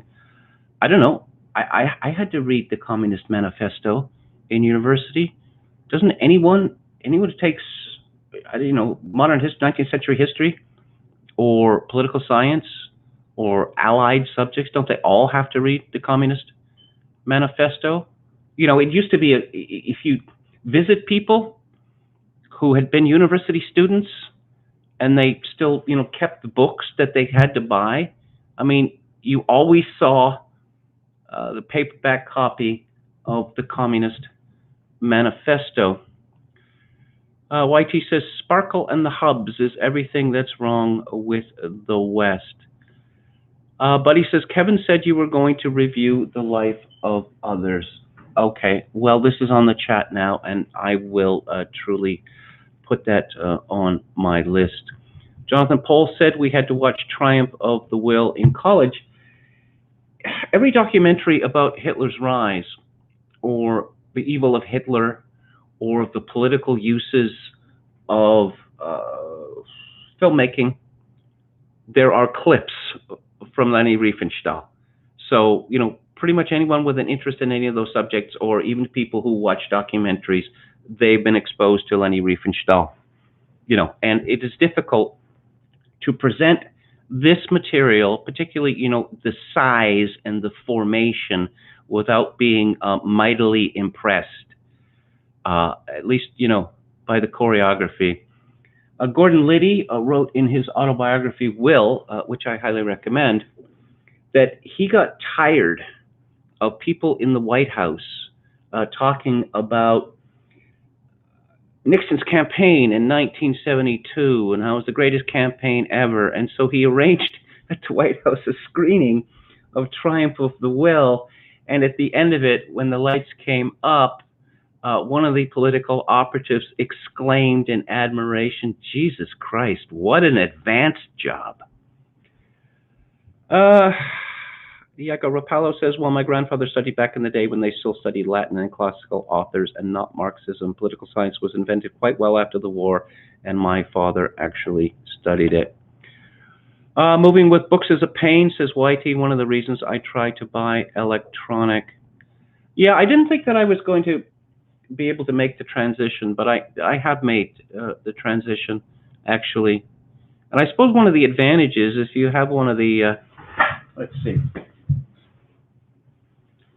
I have this, it's a Kobo reader. It's Canadian. Well, it was Canadian. It's owned by the Japanese now, but it was associated with the Chapters, the book chain, which killed all the independent bookstores in Canada. And the actual reader comes in a holder, which turns it off when you slap it, but you can fold it like this, so you can actually prop it up in bed on its side, which is very, very useful. Because I found reading in bed, you can either hold the book over your head, which becomes exhausting, or you can tilt your head and then try to flip the pages without losing your place in the book. But this is much, much easier. And of course, you can change the font size and all the rest of it. That's not meant to be an advertisement for this device, but I got it for $50 from some place called Liquidation World or Liquidation Maniac, and since I've used it for thousands of hours over the last 3 years, I'd have to say that is quite a bargain.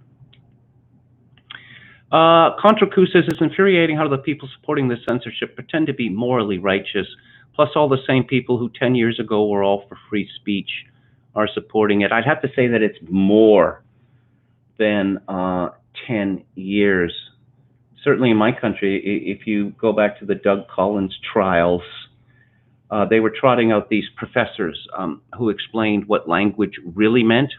And in Doug Collins' case, he was particularly dangerous because his message was so subtle that no one, it would be difficult to actually see anti-Semitism in his writing, but it was the subtlety that made him particularly dangerous. In any event, I have gone 23 minutes over, and so I'm going to have to knock it in the head, as they say in England. Thank you all for listening and or watching. I'll be back on the air at 4 p.m. Pacific time, 7 p.m. Eastern tomorrow. It's Alec Guinness Week on the show. And on Theater Thursday, we are going to talk about a movie he thought was perhaps his finest performance. It's from 1960. It's called A Tunes of Glory, where he plays a military man, but one rather different than the one he played in Bridge Over the River Kwai. Also an outstanding performance in that movie from John Mills.